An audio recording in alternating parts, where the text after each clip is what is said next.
Online. All right, so we're at it once again here with another episode of Schlockaholics. We've got a very unique pick today, brought to us by Septum Sin, Septum Sin versus the World. You want to go ahead and explain why you chose this one and kind of give a brief rundown of what it's about while you introduce our special guest here.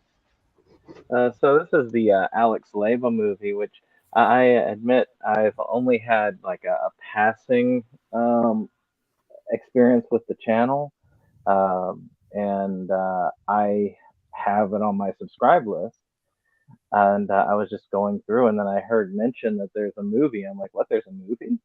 So, so I ended up looking through, and I decided, okay, I'll give it a shot because I love the out and about movies from What Movie One and some of the other stuff that I've seen YouTubers, especially the physical media YouTubers, do.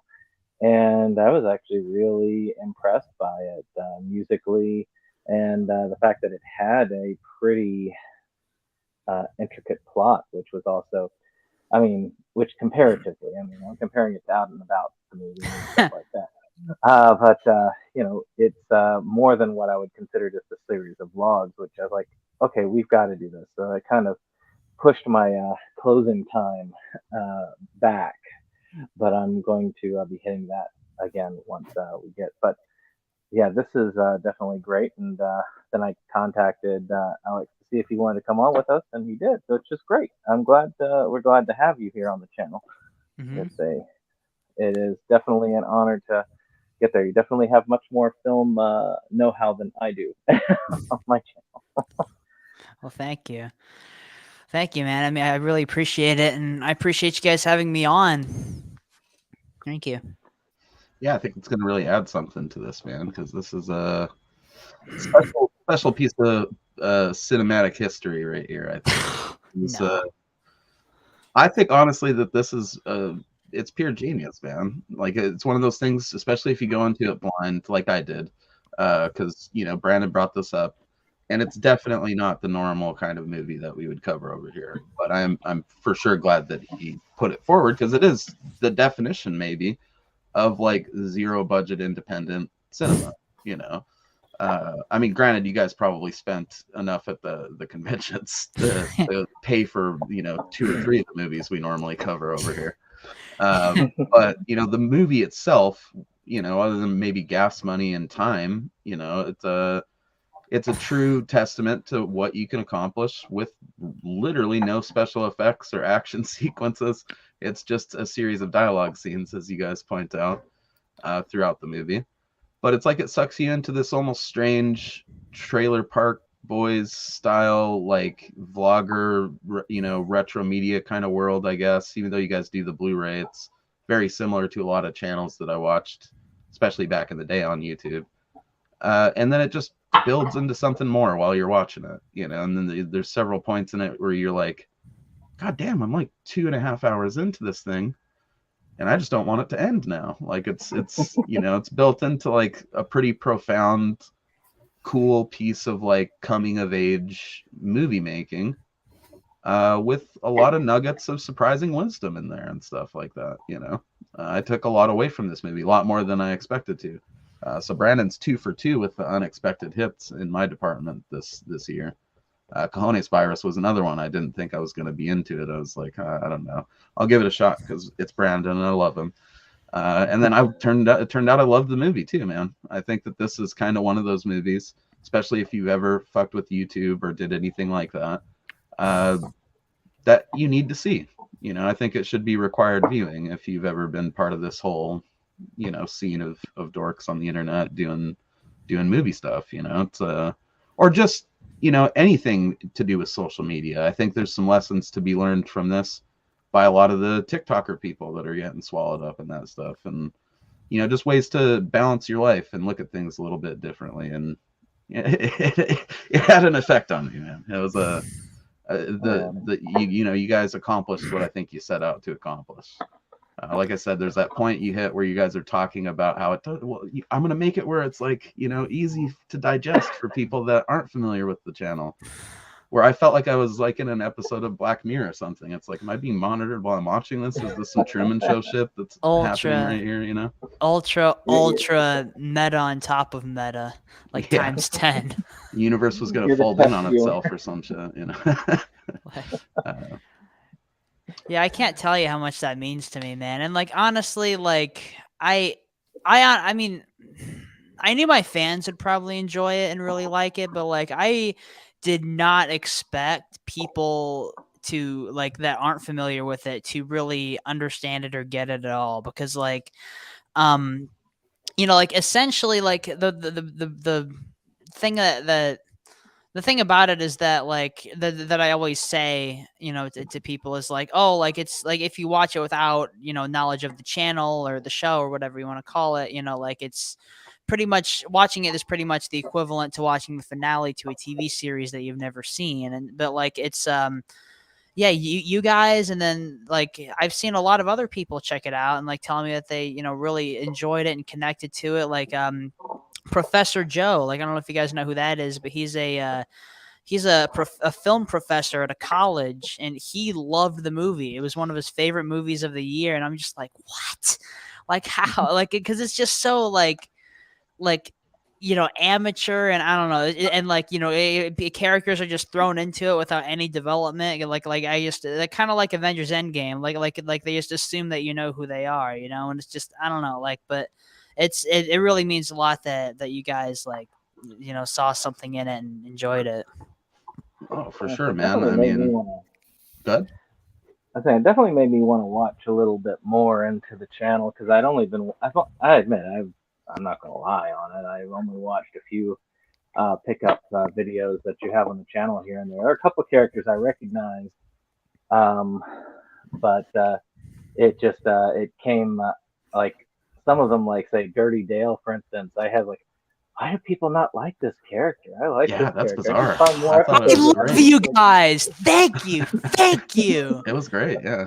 Like it just like I don't know, like he did do only 2 videos, and like I kind of wish he would have did more, so like his story in the movie would have made a little more sense. But like honestly, Bronson is one of my probably like my favorite or second favorite thing about the movie. Just like his music, ripping acoustic guitar covers too. Yeah. Holy shit. And then just like I say, oh, like he has the best character transformation in any film since Sarah Connor in T2. No, I'm just kidding. No, I'm just kidding. I'd probably stand behind some of that, you know. I'm just kidding. Far from it, but like the face reveal with that dude was like definitely one of my favorite parts of the movie. We'll get into the weeds about that, but what about you, and that Cody? Dalton song, oh, the Dalton song it's gonna be in my head for a long time. Pure gold. Yeah, there's an extended version. Like I mean, like basically, like there's an extended version of every single scene. Like everyone tells me, like, oh, like really, like it's 3 hours. You couldn't have cut anything out. And I'm just like, no, everything I stripped the fuck down to like almost like so far down from what it was. You know, like I really cut everything down a lot. You know, every single scene. You can tell you had to whittle it down to its pure form or whatever. And yeah, I mean, there is maybe some argument to be made about the runtime being a bit of a barrier for a casual viewer, but it's one of those things where, like, once you finish it, at least for me, it was like, I'm watching that again for sure. That might be like a yearly watch for me from now on, you know, just to sort of recenter the mind on what's important, kind of a thing. Oh, thank you so much. And I'm not just blowing smoke up your ass. If I thought it stoinked, I'd tell you, bro. Yeah. Oh, no, yeah. Yeah, I told you guys before we went live, I'm like, you know, be as honest as you can, you know, like.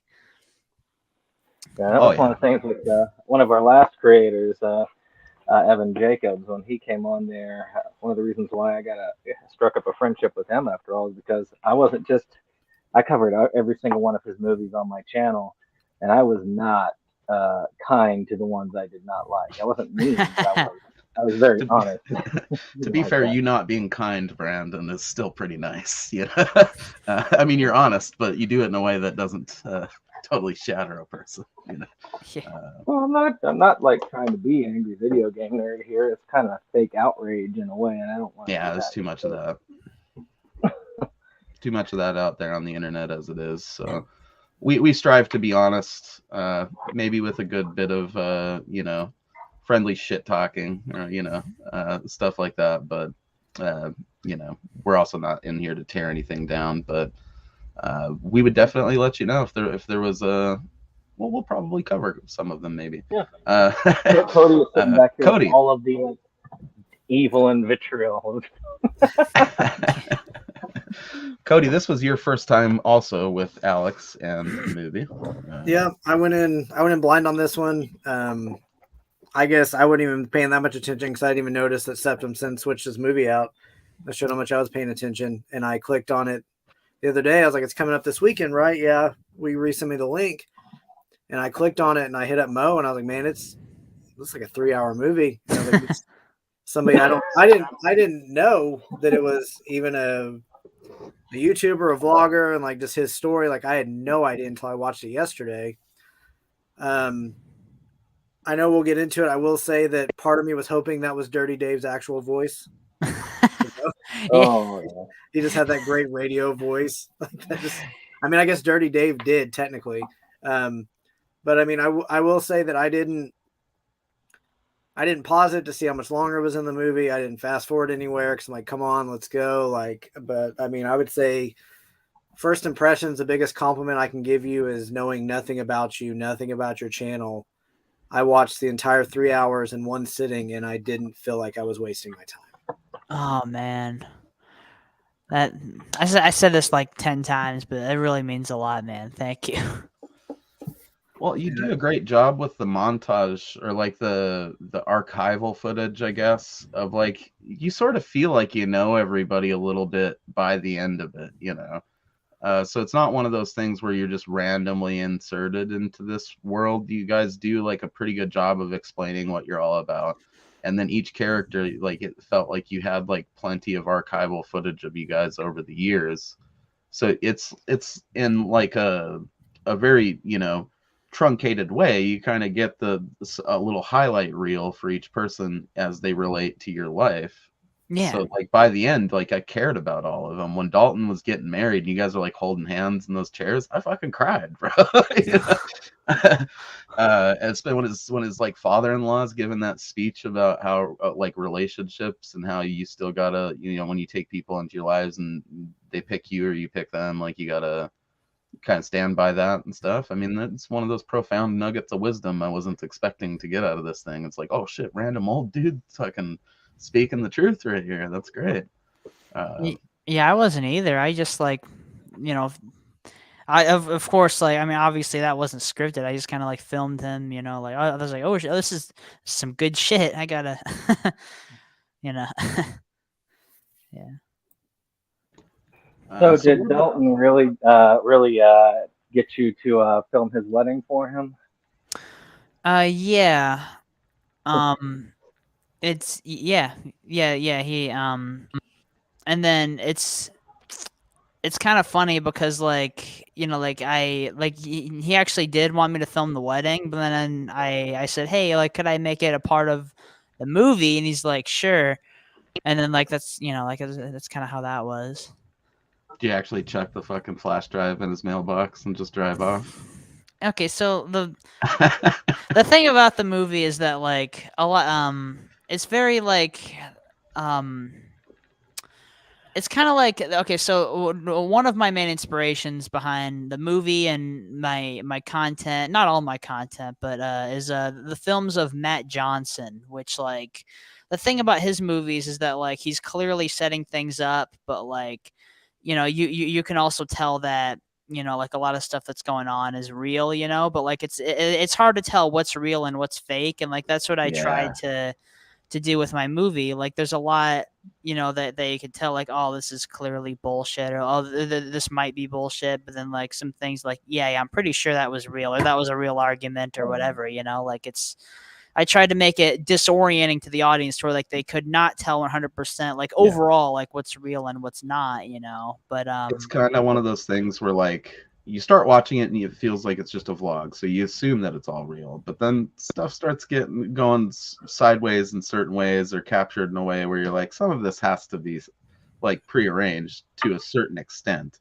Yeah. But then you do such a good job of bouncing between the two and including what's like clearly reality with what maybe or maybe isn't, you know, scripted, and you guys like stay in kayfabe the whole time or whatever. Like you're keeping up the illusion of it all just being reality the way that it is. And maybe the runtime has something to do with that and the way the movie's paced. But by the time you hit like the halfway to 2/3 point, you don't care anymore.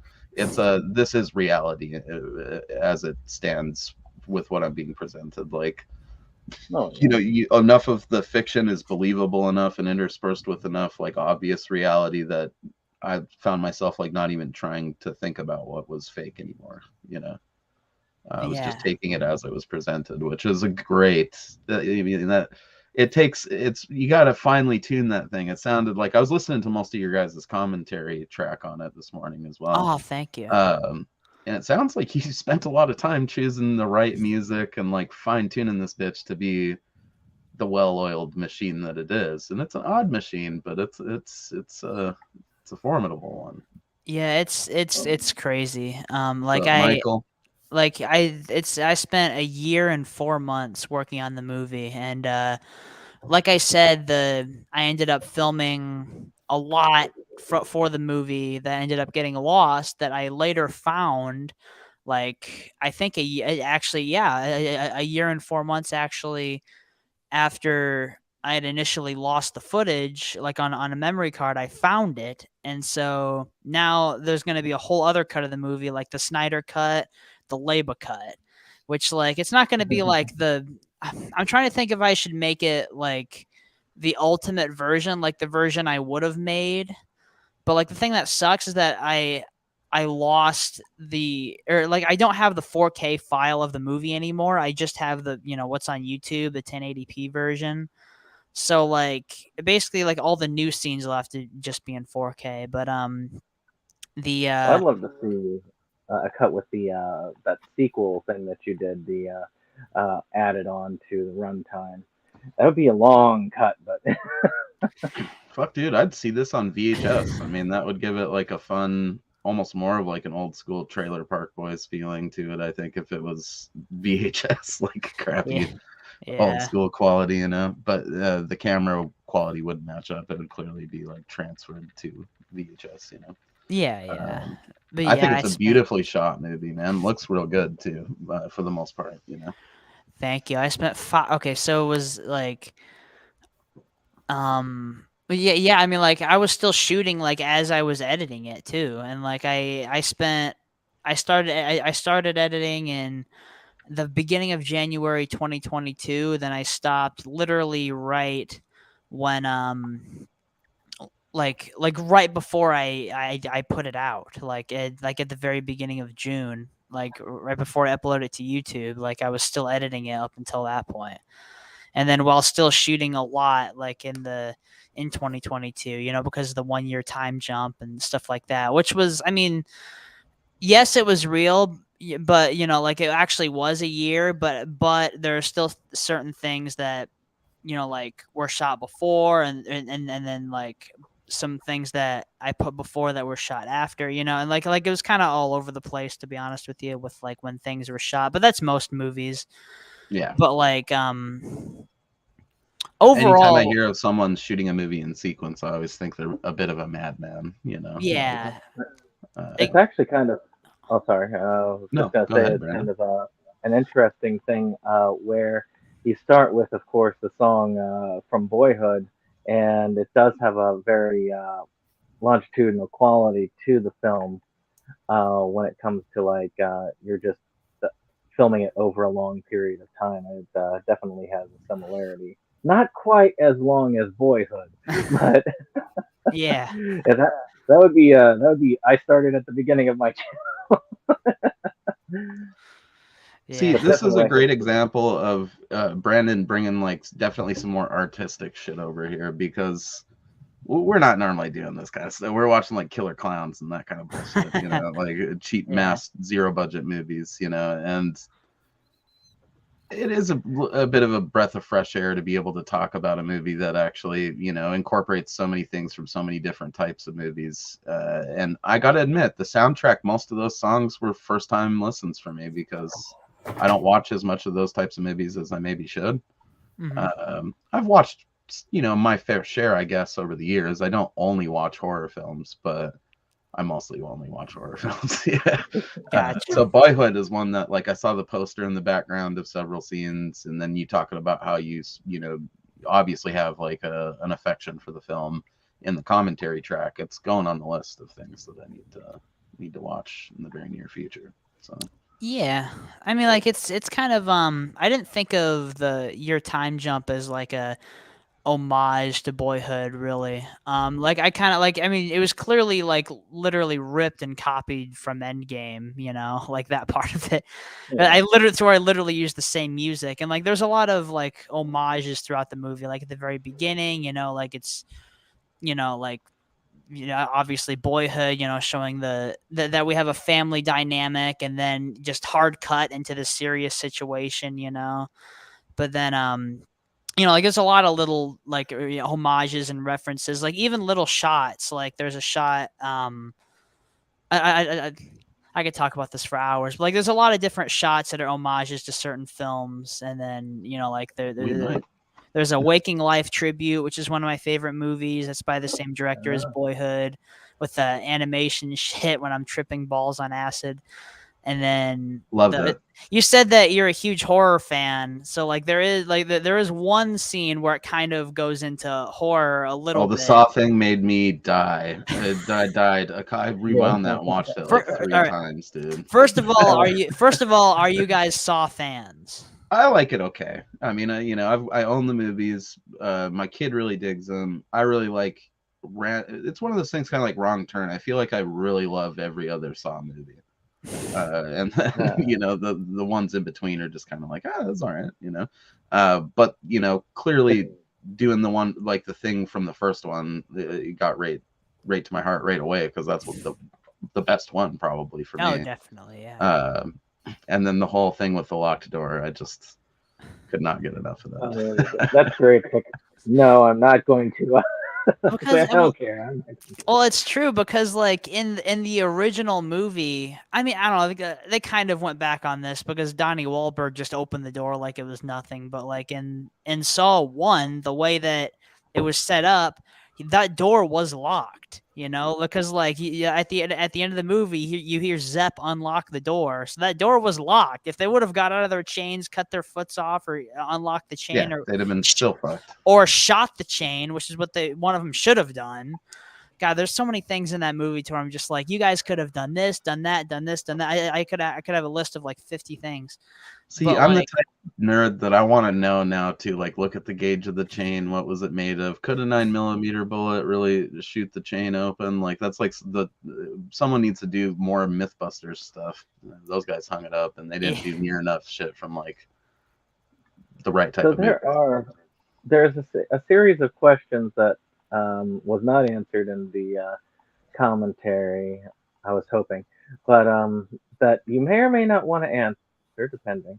But they're probably going to go along the theme of, was this real or was this fake? One of the things I remember asking, which I'm pretty sure now it's fake, but I'm going to come to that at the end of it. But after watching a What Movie One video and the recent history, I'm like, no, that part definitely was not entirely real.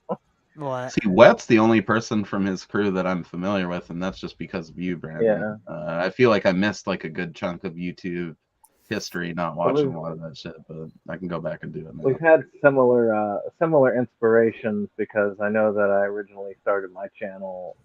There's like 3 inspirations with that, with Cool Duder, Wet Movie One, and there's another one called Dale Stark, which he's not as big, but I liked his channel, and he constantly said, "You got to do it." Now my channel is pitiful in numbers, but we've enjoyed it, and it's definitely something I don't regret doing. And it's kind of cool looking at those struggles when it comes to being a content creator, kind of getting frustrated with the lot kind of that is given to us as creators, especially smaller creators, that don't see a lot of that extra there. Like, Yeah, man. I mean, go ahead. Sorry. like even with our channel, there was a time when if you were to go back in my channel's history, where we were like super into doing a lot of this stuff. We were doing like a video every day, doing stuff like that, and had various shows and stuff to see what would stick. Nowadays, it's kind of fallen off to the wayside because of personal stuff, but I can definitely understand that stuff. We're keeping you going though, man. We'll get that content out there. It's jumping ahead a bit, but the end of the movie really struck home with me too, because that's sort of that whole speech that your friend gives about remembering why you did it and why you're doing it and all that stuff, and then you just light the Blu-rays on fire anyways. But that's kind of the shit I'm preaching to people all the time, you know. I very much got into YouTube because I just liked cable access shows where like some dork was there reviewing a movie, you know, or like trying to get somebody to check out some random piece of schlock or play an old video game. I kind of did a variety of things over the years with a variety of people, and none of it's went very much of anywhere, you know. But like he says, it's like sort of the best years of, for you guys, a younger period in your life, but for us it's definitely been like the best years of my adult life, where I was just going after what made me happy, you know. Yeah. This is probably going to get like, well, maybe because of you it'll get more views than our normal stuff, but I don't think so. I like nobody gives a shit. well, I mean, we'll try to change that well, on at least a small scale. I got you. Well, I mean, like, I'm definitely gonna share it around and stuff like that. To try to, and on social media and stuff to try to throw some subs you guys' way and stuff. For sure. Oh, right. And that's not what I was angling for. We do appreciate that, but That's what I was angling for. My point is that I say that to these guys often, like I do this shit for no views, you know. Yeah. This could just be a live video call, and it would be as fulfilling to me to just talk to you about it, because we love movies, you know. And there's nothing wrong with that. I mean, it's taken us all to some fun places, and we've met a lot of fun people, and did shit we never would have done had we not had a love for this stuff, you know. Okay, I've got to know, and it's a question that's not as burning as it was, but just in case, I have been looking at that scene where, of course, you set the Blu-rays on fire. How real was that? I mean, there were definitely Blu-rays that you set on fire. I'm guessing you did not burn your collection because, like I said, with What Movie One, you even had you'd sent him your Paranormal Activity set to get signed at the conference. Yeah, but that just came out. I could have just got that just because I wanted to get it signed just to have, because I am an autograph collector now. Oh boy, waiting in those 4-hour lines. That's not my bag at all. I often laugh and jest at autograph collectors, but I respect it at the same time. You know, it's I don't know. Most of my shit sits on a shelf like this, so there's really no room to see an autograph. You just, unless they want to sign the spine, I guess. I have to pay them to do that though. Yeah, I understand people who aren't into it, you know, like it's very like it's very expensive, and I don't know, like I just think it's cool though, you know, like a movie that I love, like T2, that is like one of my top favorite movies ever, and you know, I have an original print poster autographed, you know, by a few people from the movie, you know, just to me that's sick, framed on my wall, like that's sick as hell, and Clerks signed by like 5 people. That's probably my favorite comedy, like, or up there with one of my favorite comedies, you know. I guess I'm kind of in that camp of like, I love seeing it, you know, like if I was to come to your house or something, it'd be like, whoa, that's fucking pretty rad, you know. And I love seeing the social media posts when people like put the picture that they got with them when they're signing. I don't know why that never resonated with me really. I've got a lot of indie comics signed over the years though. And not just because it was free, because I liked it, but I guess I like with a comic, I pick it up and I look at it more often, I suppose, like, or more closely when I'm looking at the physical object. A movie, like, it's like I'm just gonna put that disc in and play it. I think my issue with it is I would just be so worried about the amount of money I spent, and what if that's just a generic interaction that I'm gonna just be upset about the rest of the day. Yeah, it's funny because a lot of people, like, everyone sees it differently. There are a lot of people who go to conventions, and like there are people that travel really far out to go, like fucking drive 6-7 hours away, like just for a convention, you know. But like I usually just travel like a couple hours because I'm close to Chicago, Indianapolis. You know, so like that's where I go to a lot of the conventions. But sometimes I go to Horror Hound, which is about 4 hours away from me, which is probably the best one, honestly. But you know, I don't know. It's just like people see it differently. People, you know, like, yeah, like, you know, some people love it, and then some people think like, oh, you know, like that's so stupid. Why would anyone spend their money on that? You know, it's just like that's. See, I'm not quite in that camp with it. Which I completely get it. You know, either way. So like, I may have talked some shit with a few drinks in me before to some like friends, you know, where it's like you spent fucking 6 hours in the goddamn line. You didn't even go to the convention, really. Like you went in there, you met Robert Evans, and you left. I've only done that twice because like a lot of times like I don't have. I mean, yeah, I've waited in lines quite a bit, but like I haven't waited in lines like super long. I waited 4 hours for Brad Dourif, who does the voice of Chucky, who has one of the shittiest signatures I've ever seen, by the way. Like, it's literally just 2 small symbols. It's like, I hate that. Sign your fucking name, man. Exactly. Like, I don't like the dots, you know, like semicolon fucking squiggle bullshit. Like, I can't even read that. No one's gonna believe that's your signature unless I have like some way to authenticate it, you know. You know what I think a great signature is? When they take up so much space that they have to write their last 3 letters going down. That's always a good one. The serial killer scrawl, as I like to call it, or the Sterling Special. You just sign it on and then you squeeze the last 2 letters in. I think I might just draw dicks on things if I ever get to the point where they need a signature. I think Steve-O does that. Oh, he does. You know. Yeah, he does. I have a signature is a dick. I met him. Yeah. That's the difference. He's got it down to an art now where his signature is the dick. I'm talking just a dick. I don't even write my name on it. Just rubber stamp. Or maybe I'll draw it on their face like frat party style, you know. There was a Stephen King interview story that he did, and we actually read this as a high school project in literature class, where he had it was a short story called Everett Raw Meat, which is just basically him talking about various things people say, and they said, there you go. Well, you know, can you, like, don't you wish you had a rubber stamp? It's like, yes, that's exactly it. You know, I'm sure that people would love waiting in line like an hour to come in to see me take out this big old rubber stamp and slam it on the book. Just say, yep, there you go. That's a fucking baller move, though. A rubber stamp at a book signing. That is... Wow. you don't even stamp it. You have like your help stamp it for you.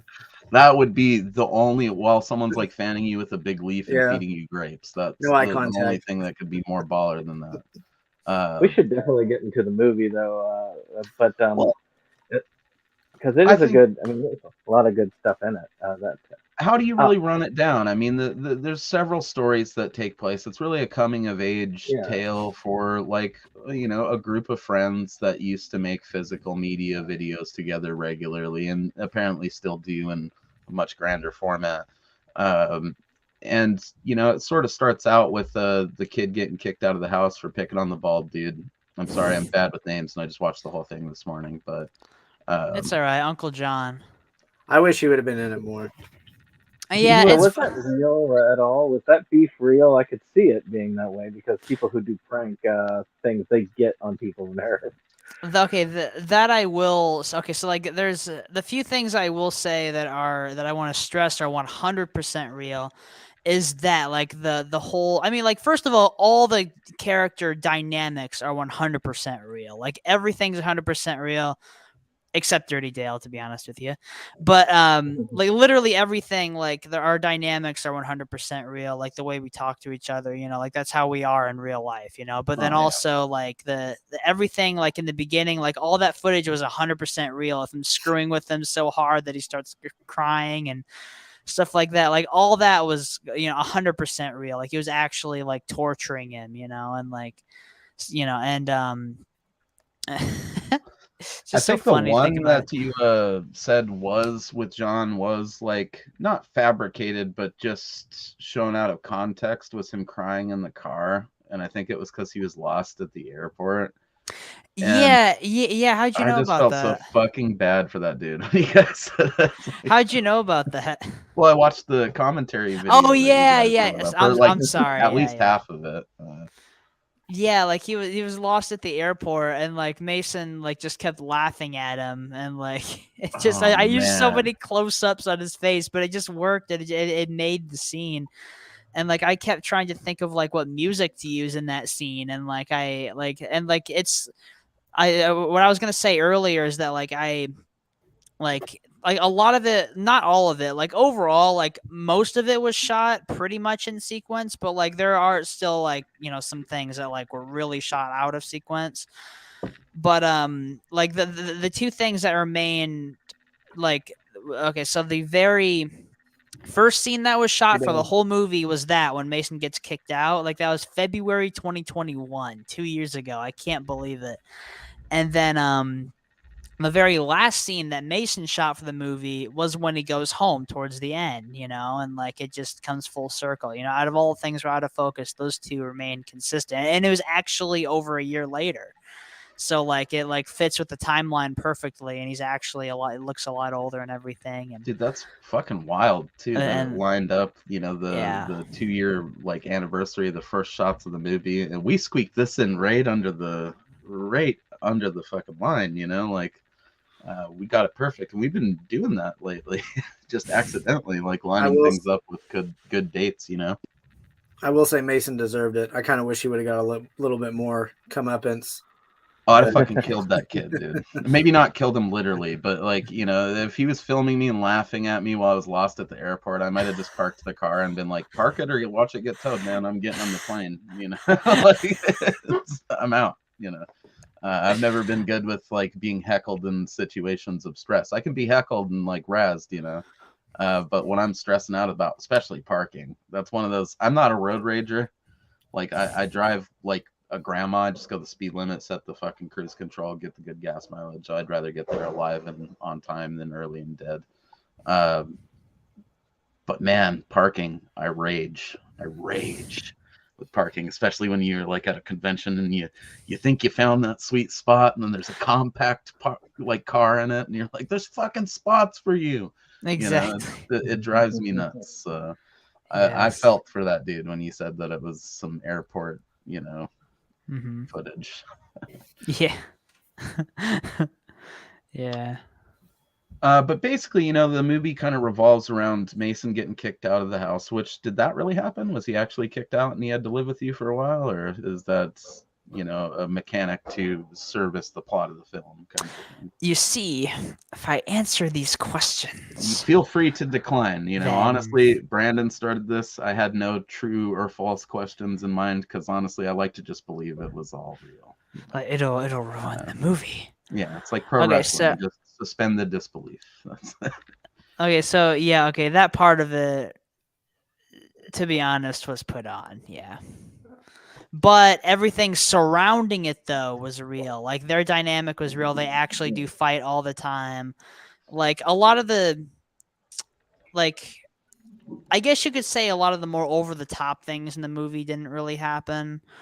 But, like, everything surrounding them is real, you know? Like, it's surrounded by, like, it's kind of like, I don't want to say a lot of it didn't happen, but it was all real. But like, you know, it's anything like that didn't happen could have happened. It feels like with those situations, you know, like I'm sure there was probably several times before you made the movie where that kid was almost kicked out of that house, you know, like You can only push people like that so far, and that dude John seemed like he definitely had like stress in his life. You know? Yeah, it's just he's honestly a big baby though. Like I've known him my entire life. I got that impression as well. I didn't want to be the one to say it, but the part where he's throwing the cupcakes at him, I was like, "What, this dude? Yeah, Chill I out, mean, man. he's Eat one the of the fucking two cupcake, characters. like dominate the situation." You know? He's one of the two I've actually seen in your videos, like him and the guy that's always that's been drunk all the time. That's those are the two that I had seen the most Was of it in the videos Eddie I've or seen of whatever yours. his name was? Yeah, probably because there were Blu-ray updates and you checked out the Blu-ray update. Yeah. So But yeah, yeah, I love Uncle Ed, but like he like that's I don't know. I feel like that was like really all I could have came up with him. Yeah, that was put on. Shit, I just said it. That was put on too. Damn it. But yeah, But it's like if I say that certain things are put on, then it kind of like takes away from the experience of the movie, you know. It's like I kind of just Also, if don't he want to. really dosed you with acid, that's a fucking crime. You know, like that's a pretty serious fucking crime. You Oh know? yeah, I forgot. Acid's illegal. well, That actually would get though, him on like attempted as far murder as almost if you got like a salty DA, you know. we usually say at the beginning that there's a spoiler warning. So let me go back. Yeah, spoiler warning in case y'all didn't get that way. I would suggest that anybody who is to watch this should go and watch this movie because one, it's a good movie, and two, it's free, and three, if you're watching a video talking about this movie, you should just watch the movie first and look at this as kind of like Yeah, an extra segment because that it really is a fun movie to watch, and I know that's one of the things we try to let people know. Like, definitely watch this. oh for sure. I would Well, hope that they thank you guys. wouldn't think we were fucking with a lame over here. I mean, I don't think any of us would submit a movie. This isn't exactly randomly voted in on Schlockaholics, you know. One of us submits it because we think it's good and worth talking about, you know. Um, and it is sort of a movie it defies explanation in a concise way or whatever, you know. That's why he had trouble putting together a trailer for it. It's not the kind of thing that you can really spoil for someone, I don't think either, because it really is, it just takes shape in front of you. It's you could say, oh, he dosed him with acid in the coffee cup, but until you get to that point in the movie, it's not going to mean anything, you know. It's just a thing we're talking about and a character we're talking about. But once they hit And there's that a point lot in the of movie, it's like, oh shit, this sends it in a real fun, surreal direction, you know. Yeah. there's a lot of good foreshadowing going on too. I mean, the whole Saw thing was definitely foreshadowing for that last scene in the movie. Thank you. It's funny because I've never heard anybody like realize. I mean, like I'm sure people realized it after watching it, but like I've never heard anybody talk about it before. Yes. But I look at and I'm going to say this because I know you don't want to say whether you did or didn't at the end of the movie, and that's fine. But I can see how it could have been done. So I'm just going to surmise that as a theory that I, as a movie collector, I have a modest sized collection, as many of the people here who've seen it know. And I know that one of the things for me that I do, and you even kind of hinted at this for some of the stuff, like when you were giving Malachi some of the Kubrick stuff for that Kubrick set that you had, that we come up frequently. Sometimes we get stuff that we upgrade to different sets or different stuff, and that can pile up. I mean, I got a couple of comic boxes, long boxes of stuff that I have upgraded. eBay, So dude.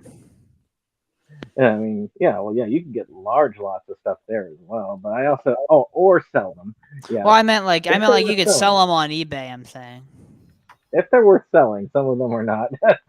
Yeah, I mean, I don't know about you, but with collections as large as we have, you end up with a fair amount of like defective used discs that you bought that are fucked up, or like shit that's missing a disc altogether, or stuff you get in lots that's just, you know, not on the up and up like that.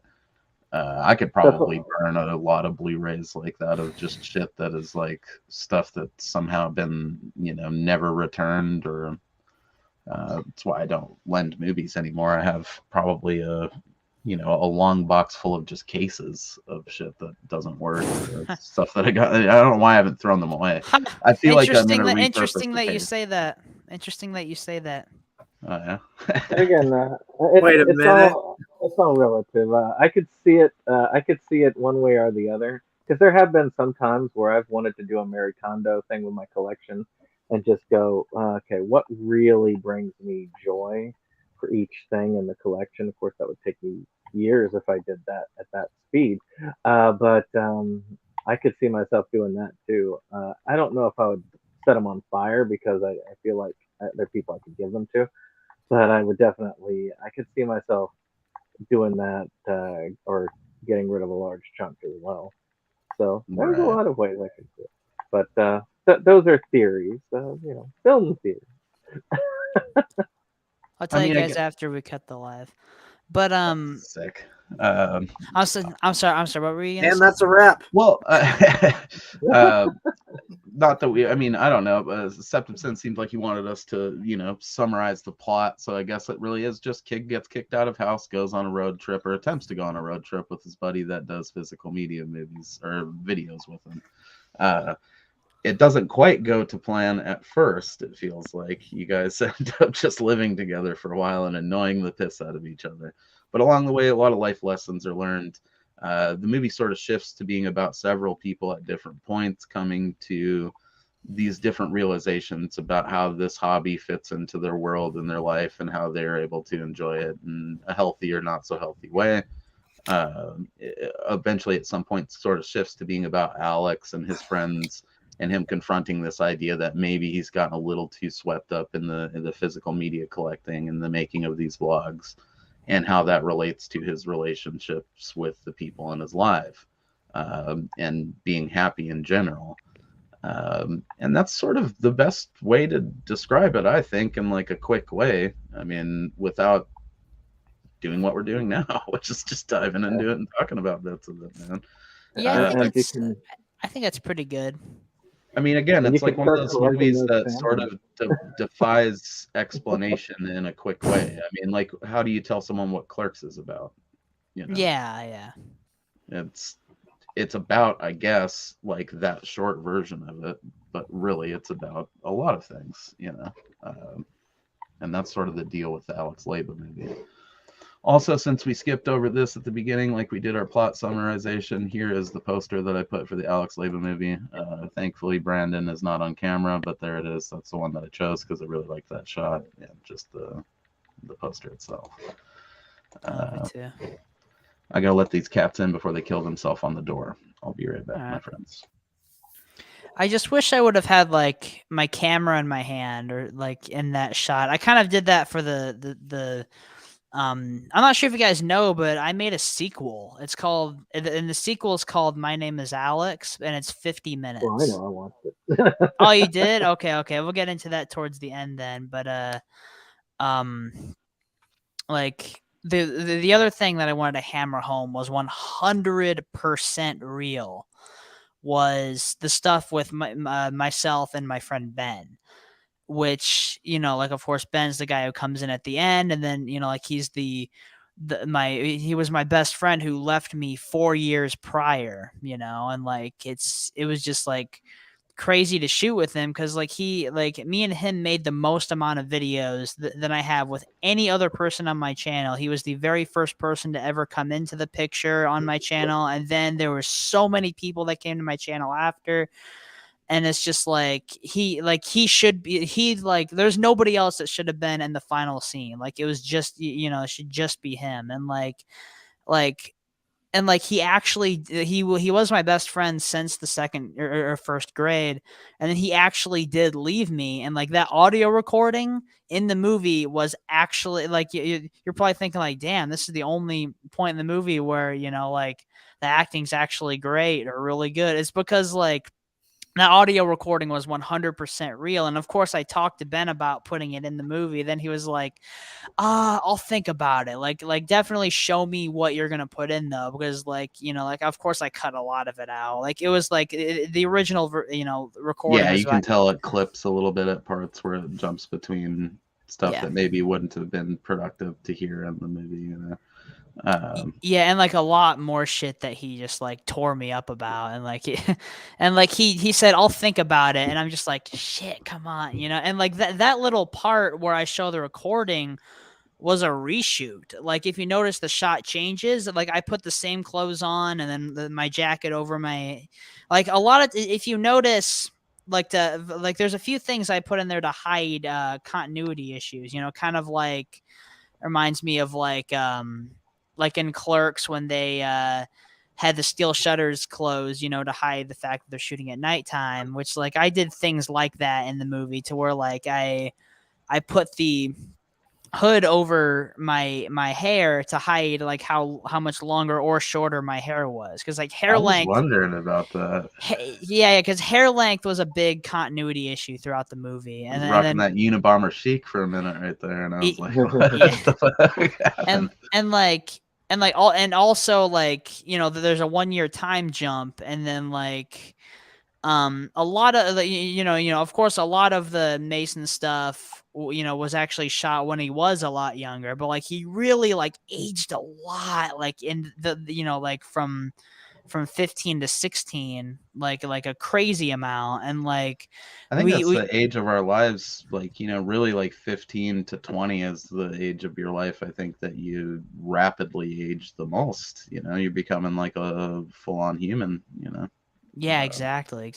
And so like because of that, like he aged a lot, and then we like went back and shot a scene to include, it's the dialogue scene where we're talking about the Ben shit. Like the reason why Mason's wearing a mask is to hide that he's older. I was Like wondering about to be honest, like that, and like there, like, but we had it to where like Malachi leaves me a message and says that he has COVID, and that's why Mason's wearing a mask, because I could have COVID. I love that you guys didn't focus on the COVID too. That's 2 movies in a row that Septum Sin has submitted that totally shattered my assumption that all these COVID movies were going to be the type of thing that you wouldn't want to look back on 5 years from now, because it would be incessantly referencing the COVID. It's just an incidental thing that exists in your guys' movie. Exactly. Fuck that. Like I didn't want to focus on it at all, but it's just like a quick thing and an excuse for him to be wearing a mask to constrict his face to hide his aging, Stroke of genius. But yeah, like that little part with Ben to where, like I show the recording on my phone, like that was a reshoot. And then yeah, and like there's a lot of little things like that to where I put the same clothes on. I felt like, oh, I can go back and like add this little part in, and like it's just that there's a lot of shit like that throughout the movie. And then and like also like it's funny because like during the commentary, Mason was like, yeah, like just there's a lot of shit that Mason pointed out that I didn't even notice. I'm like, oh shit, you're right, I didn't think of that. He's like, yeah, the movie's just one big continuity issue. Yeah, he was you could tell you guys are like related or something, because he was very honest with you in the commentary compared to how other people just randomly associated with the movie might be honest with the person who put it together. That's another moment that like choked me up like crazy, was the archival footage of you guys like dorking around as from kids all the way into being like adults, Mm-hmm. or however old he was, but still it's like it hits you in the heartstrings, man. It reminds me of like my brother back when we were still cool, and we're still cool, like we live together, but it used to be more of that kind of a thing where we hung out and like did cool things and nerded out on movies and collected anime together and stuff like that. And so just it tugged at me. It hit me where it counts. It's like, damn. Well, that's great, man. Thank you. Speaking of clothes and great characters, Malachi's drip was on point the whole fucking time, dude. That guy was my favorite character of the movie, next to Dirty Dale / Bronson. Don't act like you don't like saying Guam. Like he seems like he's kind of your guys' Jason Mewes, sort of. Yeah. He's got very much that quality, and I agree with you. I think one of the best looking shots in the movie is where you guys are like on that dock talking, and there's just that flat black shot of you guys against like the sun. That's that golden hour magic that's going on there. Yeah, I love it. Like it is like the it's like Yeah, it is funny because like that scene is just like so fucking stupid, but it's so funny. But like the funny thing about it is that like throughout most of the time, not every time, but like most of like when we filmed for the movie, like it was like Malachi was literally drunk while filming Yeah, most I of was it, gonna bring and that so up. like and so like Didn't you and like not even remember that? So seeing it at the premiere was like seeing it the first time for that. like Dude. like and It's like hilarious. like he forgot that he filmed most of it because he was actually drunk, and then like he was just laughing his ass off at everything he was saying during the premiere. I wish I would have recorded like some reactions because it was so funny. Malachi was just laughing his ass off. Like what? That would have been great. I'm I don't surprised he didn't. The I don't irony of I don't that really remember subject. any of this. Yeah, that was But- great. Second favorite shot is definitely that one you're talking about, like where God gave me this shot where fucking Dirty Dale is walking down that road and the sun's like opening up at the end of the road for him. I mean, that's those types of things that you cannot ever orchestrate. I mean, that's nature literally making the shot a solid 10, even though it would have been like a solid 8, 8-star shot before that. But that sun opening up at the end as he's like, and especially given the context of the scenes, is like insane, Yeah, I don't get it, man. Although, go ahead where you're shot. Never mind. Talk about that. I do want to talk about Dirty Dale though. you can continue, or you can say what you're gonna say. Yeah, you're good, man. I mean, basically, I was just getting at that. I mean, that's a good example. I think this movie is like meant to be made, and that's probably the best example of it is that Dirty Dale shot. But I assume you're going to get into how we don't understand why people don't like Dirty Dale. Am I right in that? Yeah, I think that. I mean, I went back and I watched the two videos that he was in. Oh, you and did? He was hilarious. I like the character. I was like, dang, I missed out on that live stream that y'all were in. We all were eating chicken nuggets at the. That sounds great. That thing. But he was great. I don't know why people wouldn't like him as a character. He seemed like such a. I mean, the voice alone makes it there. Then, yeah, and on top of that, the songs and stuff that he would sing throughout, that is just great. Honestly, my favorite thing about him, because I can relate to it now in the last year, is the sunglasses on top of glasses thing. Because my shit used to be wearing like the retro 80s shades in my video, but then I had to get spectacles because my eyesight went to shit. And so I had to stop wearing them. But there was a couple that I shot where it was the sunglasses over the glasses. So I loved that so much. And the fedora, and then that shot of his Vans like turning around and walking away as he drops them on the ground. So good. And the reveal, man. That reveal with the yearbook and that song, you fucking killed it, dude. Oh, thank you so much. Then there's that. Sorry, I was just gonna say the scene where he's like doing that prank calling that one guy. That actually was one of the only ones that kind of gave me flashbacks. One guy, I think he like fucking got like 3 or 4 of those dudes just in what we saw. Catfishing that person, that like Tinder person, whatever. In the hotel. Oh yeah. Oh yeah, on Omegle, yeah. Yeah.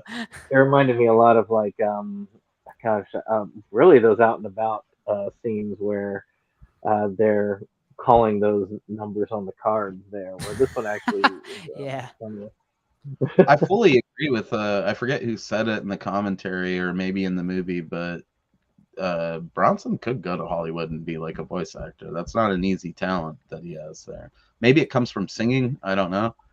But he's able to do that Dirty Dale voice and the lady voice like seamlessly and make it seem like he's not talking out of his natural register, which is important for a voice actor. You got to make it seem like the voice is genuine. And 100% different from your actual voice. Like you would, nobody, I don't care who you are, nobody would ever be able to tell that like, Bronson and Dale are the same person by listening to them. But no, absolutely not. Yeah, exactly.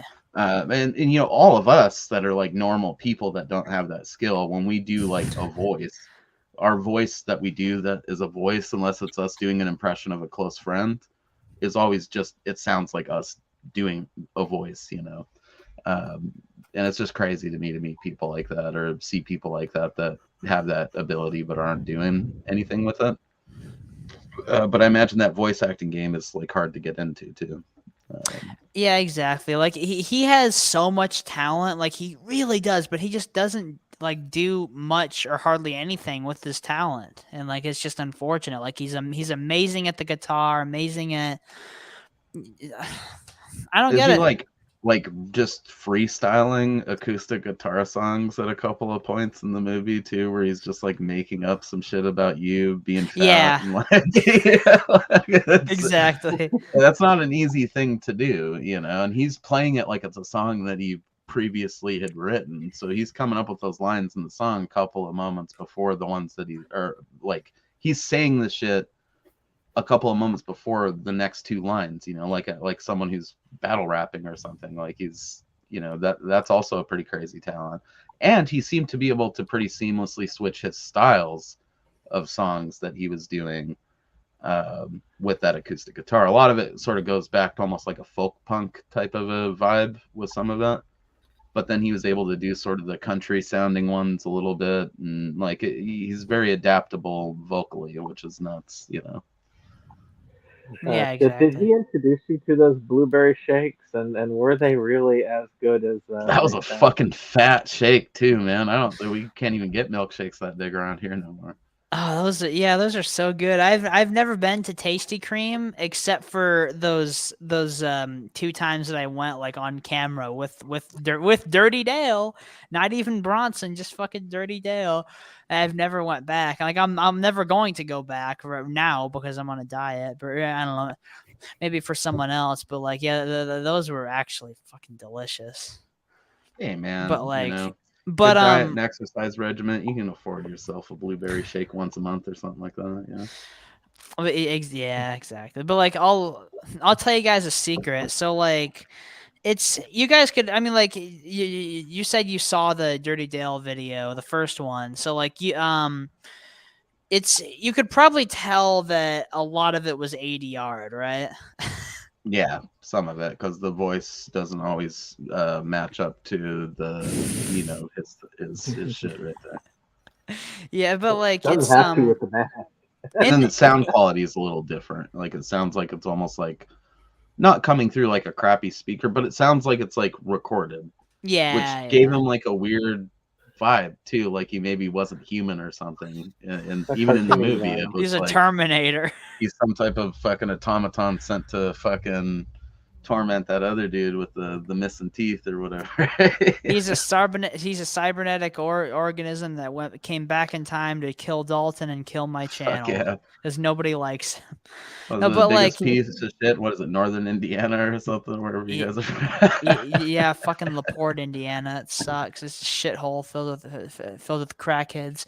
But like it's funny because like he talked in his normal voice throughout that whole video, but then like he started talking in the Dirty Dale voice, like right when we were on our way to Tasty Cream in the car. Then I died laughing so hard. I'm like, "How were you doing that?" And he goes, "I don't know." I'm like, "What? Why?" I was literally so pissed. I'm like, I just kept yelling at him. "Why weren't you talking like that the whole time? Why weren't you talking like that the whole time?" I'm like, "We're redoing this whole fucking thing with putting your voice over it." And so, like, Great basically, decision. to be dead honest with you, like all that dialogue was like written by me, and like we watched through the like edited video, and like I said, okay, I think it'd be funny if at this point you said this, and then like and he's like, all right, but yeah, like I'll say it like this though. I'm like, all right, action, and then like I held the microphone up to his mouth.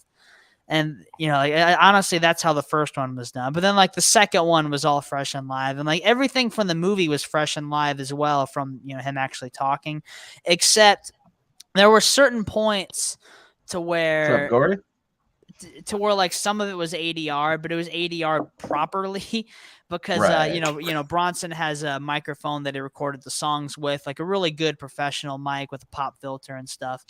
But he like recorded like dialogue that I wrote for him, like to include in post production that I didn't get like when we were shooting it, to like flesh out his Right. character more, but like not very much, but I don't know. I feel like if you really listen, you could tell what parts are and aren't. But I feel like the most glaring like audio issue is just it seemed like sometimes you would have to give someone a mic like after they the funniest one was at the end, like the dude like, hey, before you say anything else, can you Put this mic on. Yeah. Are you fucking kidding me? So good. But yeah, I mean that, and sort of like the first part with like the father-in-law is the main part that comes to mind, where it's like it sounds like he's in the background at first. Like maybe I don't know how it went down, but like he started saying these nuggets of wisdom, and you're like, shit, let's turn the camera on this dude. Wait, which part are you talking about? Like at the wedding with Dalton. Oh, yeah, the father-in-law. Okay. Yeah, it sounds like at first like he's like adjacent to you guys. Yes, he but is, then because he's like on camera and the audio gets a lot better, kind of a thing.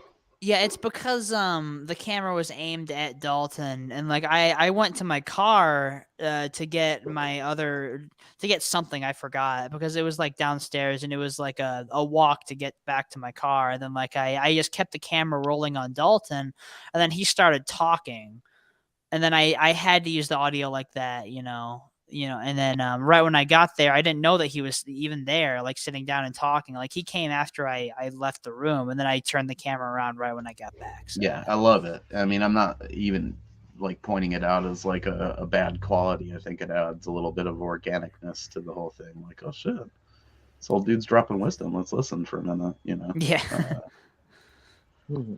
Cody, you've been kind of silent on this.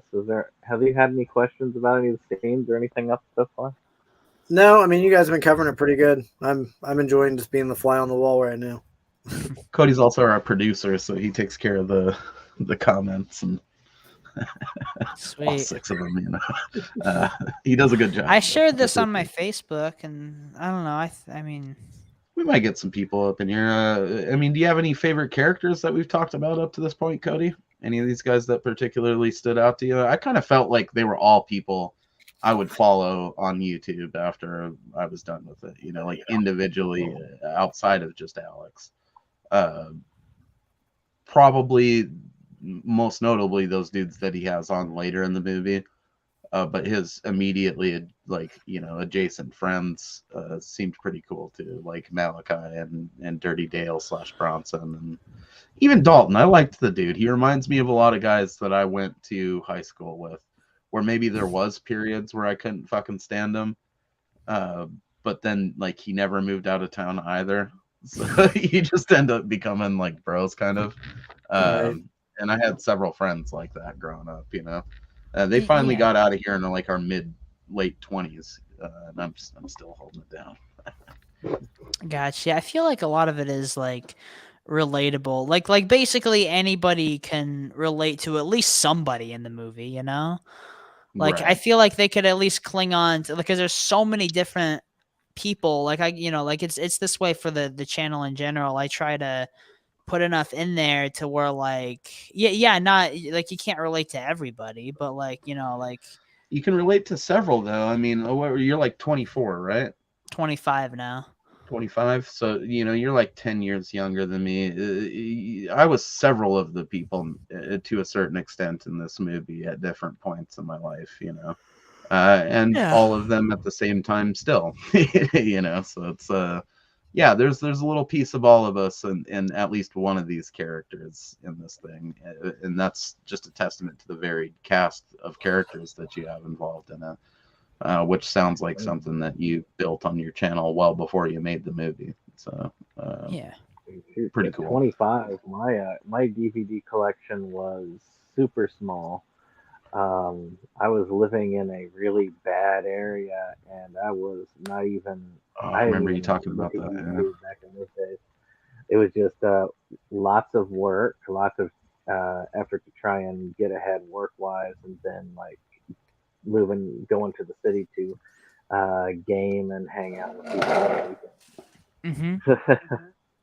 That was so yeah. I can't.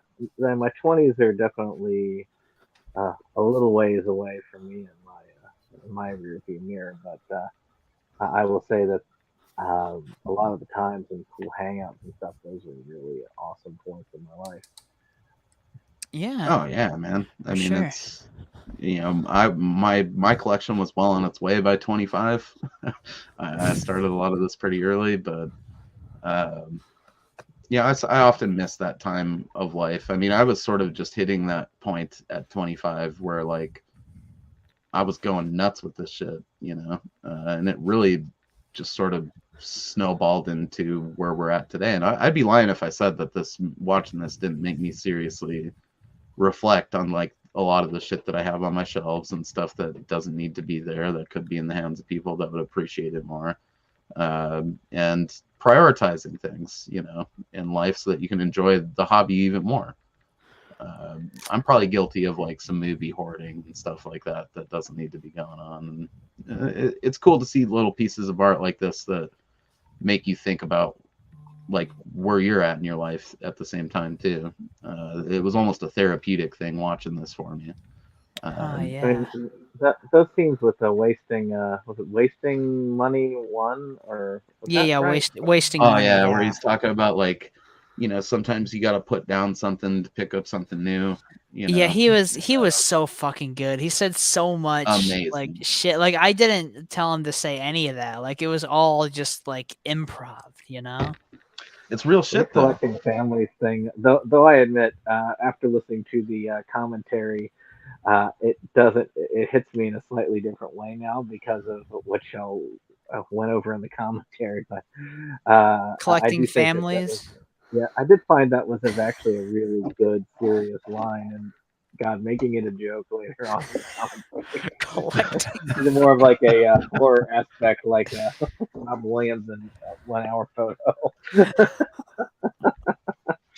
Guess there's different ways you can collect families. Oh man, I so wish that I had hit that part of it this morning. I'll I get there. I'll love finish it up I tonight. love 1 Hour Photo. Oh, it's amazing. It's honestly in my top 3 Robin Williams films. Me too, Uh, dude. It might be I my favorite. Or no, it's no, up there. it's my second favorite probably. And What Dreams May Come might be my favorite. Never seen that one. Oh boy, you're in for a treat. I'll be right back, guys. Okay. But I did really enjoy that, and and there were a couple of people I kind of actually one thing that was fun was the Wet Movie One cameo. I'm glad that you did get him to fit in there, just like him doing that last like, "What do you do with your collection?" Which of course that is I could see him improvising that because that's such a thing that he would say. Yeah. Um, and And he's like been a great help with my channel as well as far as he's such a good sport coming on or talking or all that. yeah, he's one of my best friends. Like I talk to him all the time. I love Brendan. Like he's a great dude. And also like there like I I went through all the footage again of the movie and I edited together the bloopers, outtakes, and things like that. And so then I cut all the deleted scenes. There were an hour and a half of deleted moments and deleted scenes or alternate takes or whatever you want to call it, just like all lined up, an hour and a half of those. And then there was like 20 minutes, I'm pretty sure, of bloopers and outtakes. And there's just all this over the top shit that we say that's just so funny.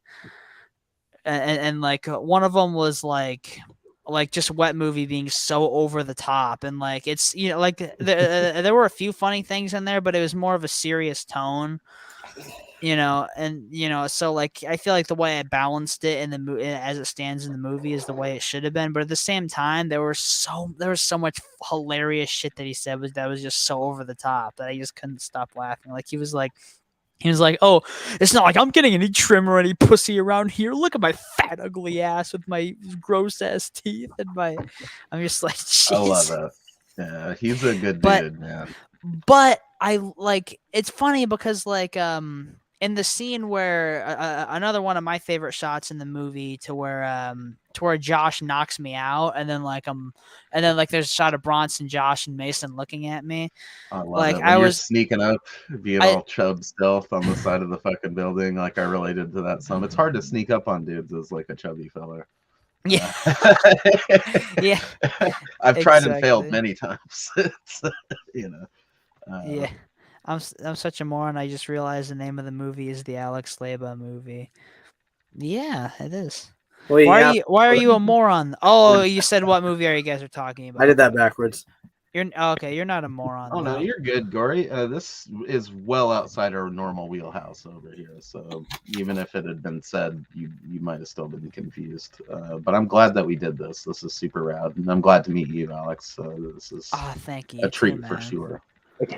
Yeah, I'll follow you all you guys on the socials. Like if you guys have Instagram and stuff.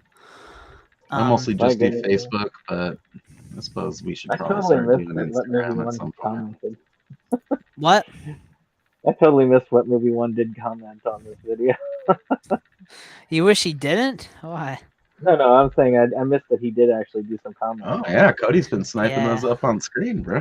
But like, but like the thing that pisses me off is that like I mean like it would like what I was saying like I was laying down like that with my eyes closed and like the camera was on me. Mason pulls down his pants and puts his butt in my face, and my nose went up his butt, and he sits on my face, and but then like just for like a fraction of a second, like, and I'm like, and like that was stamped your ass. That's and like that was on camera.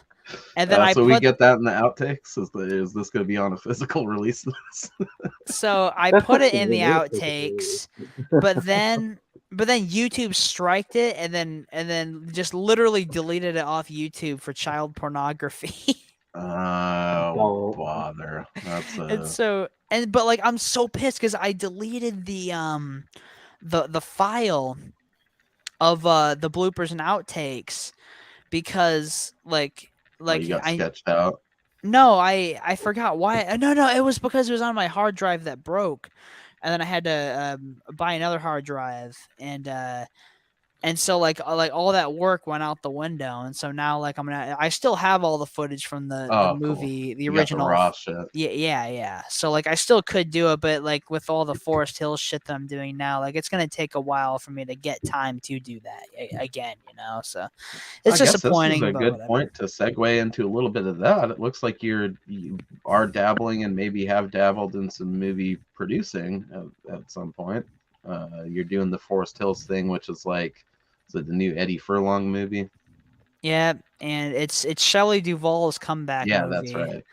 Which That's everyone pretty cool. is just like fucking going nuts about, which really surprised everyone involved with it. Like nobody expected it to be anywhere near as big as it was, with like just everyone being so hyped about it, like about her being in it. It's really just her, it's like, yeah, Eddie has his fans, like a lot of his fans will check it out, but like really like it's, but like I'm just really happy that everything turned out the way it did, and I'm very appreciative of the director Scott for letting me go out there and like, okay, so basically like for those of you guys watching or any of you guys who don't know or like what I'm talking about, it's explored in the sequel. Like I mean, like I'm kind of spoiling what happens, but like the I interviewed Edward Furlong a few times, and those videos blew up and got so many views. Yeah, you reference it. I think what is it? Ben does at the end of the movie. Yeah, and like it's funny because like I asked Eddie through Instagram if he would shoot a cameo because like there was like for the movie for like a sequence that I didn't even end up shooting. But then I decided not to because it just would have been like overkill, and plus I wouldn't have wanted that much attention on it, And so like I just decided not to shoot it. So like yeah, Furlong was almost in it, but then I changed my mind. But yeah, like I I put out those videos, and the director messaged me and asked me if I wanted to, like, if I'd be down to, be flown out to be on set for a couple days and film whatever I want behind the scenes, interviews, like anything I want. Beautiful. I'm like, yeah, but like, the thing is that like it didn't. I mean, like, I'm not like trying to downplay it at all, but like it's the. Like for all my I didn't know that I was going out there for sure because like he said I need to get Eddie's consent, and Eddie didn't even answer me until like like literally the night before I had to go. So like it was very like the entire thing was 100% on the fly, and so like because of that, like it wasn't like the way like I watch it and it's like nowhere near as good as I could have made it, because like with everything I do, I just plan and map out and research, everything, whether it's my cinematic stuff or my interviews. I listen to endless amounts of like I do endless amounts of research on the person if I'm going to interview them, and then like I just like try the hardest I can to think of really good questions, and like I try to map it out the absolute best I can, everything I do, you know what I mean? Like to the best of my ability. But like with that, I couldn't do that. And so everything was completely on the fly. Plus I was running off 2 hours of sleep. So like, there was that too, but I tried the best I could with it. And I think it'll turn out decent for sure. But I don't know. Sorry, that was kind of a mouthful, but. All right, man. We enjoyed chewing on it. Eddie Furlong is one of those dudes that's like a childhood idol of mine that I still sort of respect, because instead of doing like lame thriller-esque videos, he's just out there getting fat and old like the rest of us, and I think that's pretty fucking cool. You don't have to try to be Peter Pan.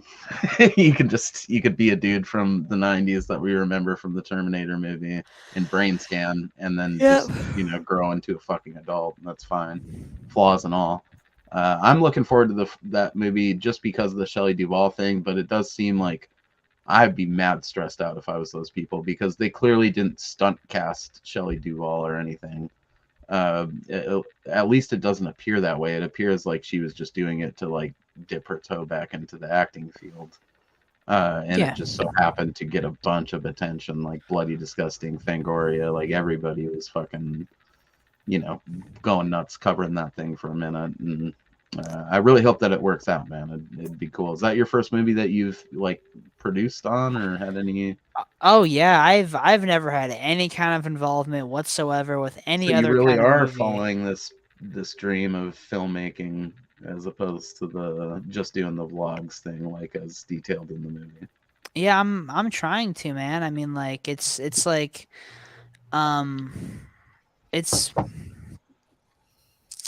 Yeah, I'm trying, and like it's he made me associate producer, and like I'm like trying the best I can to like do as much as I can to help get as much attention on the movie as I can. Like for example, like I started talking to a guy running this convention that I'm gonna be going to, and I made friends with him freaking last night actually. And like I talked to him about showing the film at his film festival, and he's like, yeah, like I'm yeah, I'm 100% down for that, and so like I'm gonna go and represent the movie there. I'm not sure how that's gonna work out, but I'll do it, like.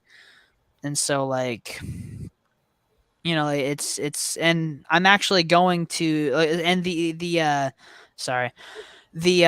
premiere for the movie, the world premiere, is going to be at Kevin Smith's theater in Jersey. That's amazing. And I'm going with Malachi and Mason. Fuck yeah, dude. It's going to be awesome. Did he ever go to Guam, or was that invented for the movie? I'll show you a picture. if I can find it, like there's a picture of Malachi in Guam, but I don't. He really know went and partied with the Guamanians, man. Like, and I was hoping that he made that dream come true. Don't act like you don't like. He sounds like the kind of person that would just randomly go to Guam, and I wish I could pull off any of his outfits in the movie. I mean, he's like one of those until dudes. You try. Yeah, he's very. I would try and fail, but he's one of those dudes. Like, if he was my friend, I'd be admiring his drip on a regular basis. Like, this dude has it figured out. Yeah, he's very well. He has so much like just clothes like that are just so Oh yeah, here it is. There he is in Guam.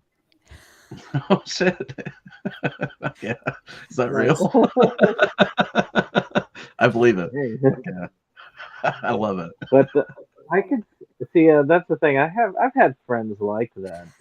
When I was much younger, and I had a friend who was like a big into the punk scene, and he was all out. We went to like house shows and stuff like that back in the day, and when he got heavy into the drugs, and it kind of messed his life. I don't know what happened to him now, but I know that like he was like a major free spirit, though. He was like all over the place. Gotcha. I mean, What did he say? He's shoot, going to with be country hopping for a couple of years or something like that. Like, Yeah. I I love don't it. know. Like it's like the whole thing is that like he went to Guam because the cops were after him, because like I saw on the news that his mugshot and that he's wanted by the police, which was actually Right at the beginning of your acid trip too, you're like, wait, what? No, and then you end up like yeah. in some And other dimension. yeah, like there's a like a joke poster made for the movie that's his mugshot, and it's the funniest thing I've ever seen ever. It is so funny. Yes, if you're still watching this, you definitely need to check out the Alex Leyba movie. It's Oh the yeah, type you of love shit Thank that would you. be right up Yes Asha's alley. Yes Asha, bona fide Canadian legend right there. And I thank you, sir, for your endorsement as the Prime Minister of our motherland. We'll look into that. I'm pretty sure I'd be better than Trudeau. Thank you. And but there's a few things I wanted to say and get into, but like honestly though, like a lot of it, like like most of the movie doesn't feel like there's any kind of like structure to it. Like it's just all over the place, like a bunch of shit being completely random shit thrown at the wall that doesn't mean anything. But really, like the movie is me, my life, and my friends, and like it's like and it's about a few different things. Like I'll tell you what the movie's about. Like it's an eternal like deep dive character study on me and like what um but like what the movie's really about is do you guys know what the movie's actually about? Did you grasp Well, like the overall if message or, I mean, I like think it's the kind of moral? that's a hard question to answer, because I think this really is one of those pieces of cinema that you could take away a lot of different things from, and it probably is worth revisiting several times to fully get the scope of the We've overall watched it 3 message. times.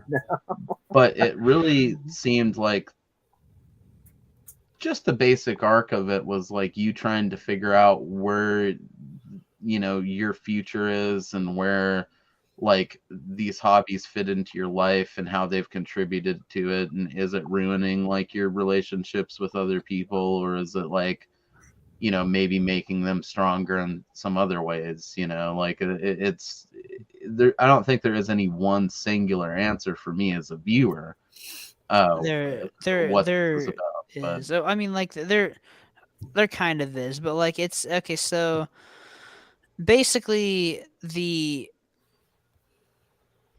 what it's about is I it's think if I about had to, one sec, epiphany, real quick. I think if I had to throw it out there and say if there was one message to this, it might even relate to that, like you gotta put something down to pick up something new, kind of a thing. Like the overall message is to not get stagnant, not just let yourself sit in one state, being content to let that be, the full scope of your existence. Maybe take what you've done with that and like snowball it into something bigger, and fully realize the potential of whatever it is you're doing, kind of a thing. yeah, that is. See, I come from it from a different angle. Oh, sorry. I totally stepped on. Sorry about that. You're all good. I mean, like it's like I was just gonna say that's fantastic. Like that is very spot on. But like, what were we gonna say? What were we Well, gonna say? I mean, for me, I'm a therapist in real life, so I mean that's Oh, you are. that's That's cool. yeah, that's what I do most of the time. So I look at this as just, and again, I disagree with it being all over the place. There's a definite plot driving the movie forward all the way, in my opinion, because everything tends to circle back, whether there's some foreshadowing here, and the stories they all build towards that personal growth, and it comes back to both you and gosh, I am missing your cousin's name. Mason. Mason. Mason. It's about that personal growth. It starts off with Mason, but then it really is more of a statement about you, your channel, your relationships, growing up, so to speak, and understanding what you want to do with your life. Because the message is there that doesn't necessarily mean that what you're doing is wrong, but to me, it's more of what what you want to do. Is what you're doing now what really truly brings you joy in life, and is that something you're okay with? I love that in the personal growth. That is fantastic and incredibly spot on as well. It's it's so amazing to me that you guys understand the movie I think so much better than a lot of other people did, and like you guys it's so weird, like you guys understand the movie so well, but you're not even familiar with the channel. That's just like a testament to how not trying to blow smoke up you guys' ass, but it just seems like you guys really know like what you're talking about, like in general, and like have seen a lot of movies and are really intelligent. I'm not Yeah, trying to be, we might mostly watch a bunch of low grade Gouda, but we but like fucking, the reason, we watch it for real. It's not. yeah, I'm sorry, I didn't mean to cut you off. it's all right. Gory, that means a lot, man. Thank you so much. Thank you. Gory Rotten. Yeah, longtime collaborator of mine as well. Good friend of the channel. Gory, this would definitely be right up your alley too, man. I don't know if I mentioned it already, but I watched most of the movie laying on a yoga mat, like in the middle of That's the the living room. appropriate way. Cool. I agree. First 10 minutes definitely hooks you with that song. Great selection on that. It's too bad it probably would like trigger too many YouTube copyrights to actually be worth being able to monetize. I don't give a shit about monetizing unless it's like a celebrity interview. Then I'll try to write the Man line after of my own copyright. heart right here. We get copyright strikes on every video, Brandon, because I show the trailers. But I would never not show the trailer because you got to give people that little tasty morsel of what we're about to talk about.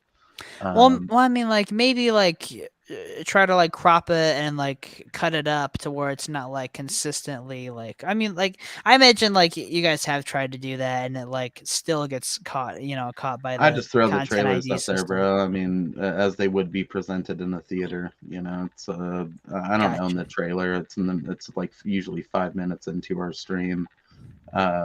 It's there to serve the viewer, not to serve the channel. We could get by it as we have tonight without even showing a trailer. Yeah. And if this was more of a normal movie, a trailer would have been warranted. And like I said, my downloader that I've been using went to shit for some reason. Like YouTube figured out how to stop it, so I can't just steal trailers anymore. And the one that I used made your trailer real bad quality. So I didn't want to play it and do a disservice to your fucking film because it looks beautiful, man. Thank you. I look at my channel as something that I do as a hobby for fun. I mean, I got into this thing called film psychoanalysis where I decided, hey, these people break down these films that everybody else watches, but why not bring some attention to films that nobody watches or heard of? And, this motherfucker did a film psychoanalysis of Sharkula, I think. Sharkula and amazing, absolutely epic. And this is the kind of film I would break down into it. I mean, I'm taking a break from a lot of my content creating, other than things like this, for a little while. But I could say that this is one that I would want more and more people to know about, because that was what the idea was, and still is. Getting movies that not as many aren't getting the love that they should be, and trying to even spread that. Yeah. I mean, thank you so much. It's like I've only done two other interviews about the movie on other people's podcasts, but yeah, this is my third one and I love it. Yeah, thank you guys. But I was laughing at something you were saying earlier. I wasn't laughing at what you were saying. I found the joke movie poster of Malachi's mugshot. Oh man, those prison issue. That's those glasses are. Jeffrey Dahmer might have been eating people, but that dude for sure is. You know? It's so funny because like I sent this to Dalton, and then he because like Dalton and Malachi don't like each other, but like Dalton called me and he's like, I just died laughing for 5 minutes straight at what you just sent me, and then Oh, dude. I'm like, yeah, and he's like, he looks like a fucking idiot. Dude, those glasses are just so unfortunate. It's like the type of thing you'd wear to assemble a homemade bomb or something. It's not flattering at all. His drip is totally gone. The illusion has been crushed. Shit, we need to get that guy in a collage print fucking sweatshirt ASAP. So have you thought about bringing the movie to physical? I know that you That's the real at least question. dabbled in physical media. Well, I know you do more than dabbled in it, but that would be a cool thing to see, is the movie, like with the alternate cuts or any of that stuff. Because once you do, like, if you do a small physical release, who cares about the copyright at that point?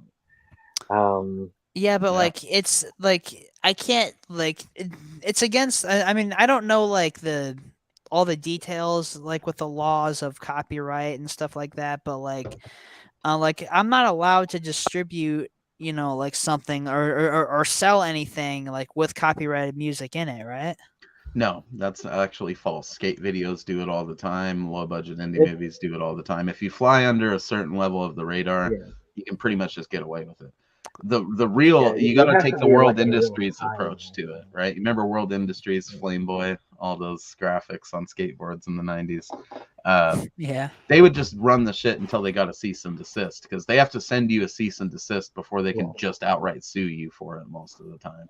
I think you have to make over a certain amount of money on it before they can just file a lawsuit. Like if it's on a smaller scale, they have to cease and desist you first, and then if you don't cease and desist, then they can get you with the fucking lawsuit. I see. Yeah, you have to be on the radar really to honestly. I mean, on your scale, I think you'd be fine, bro.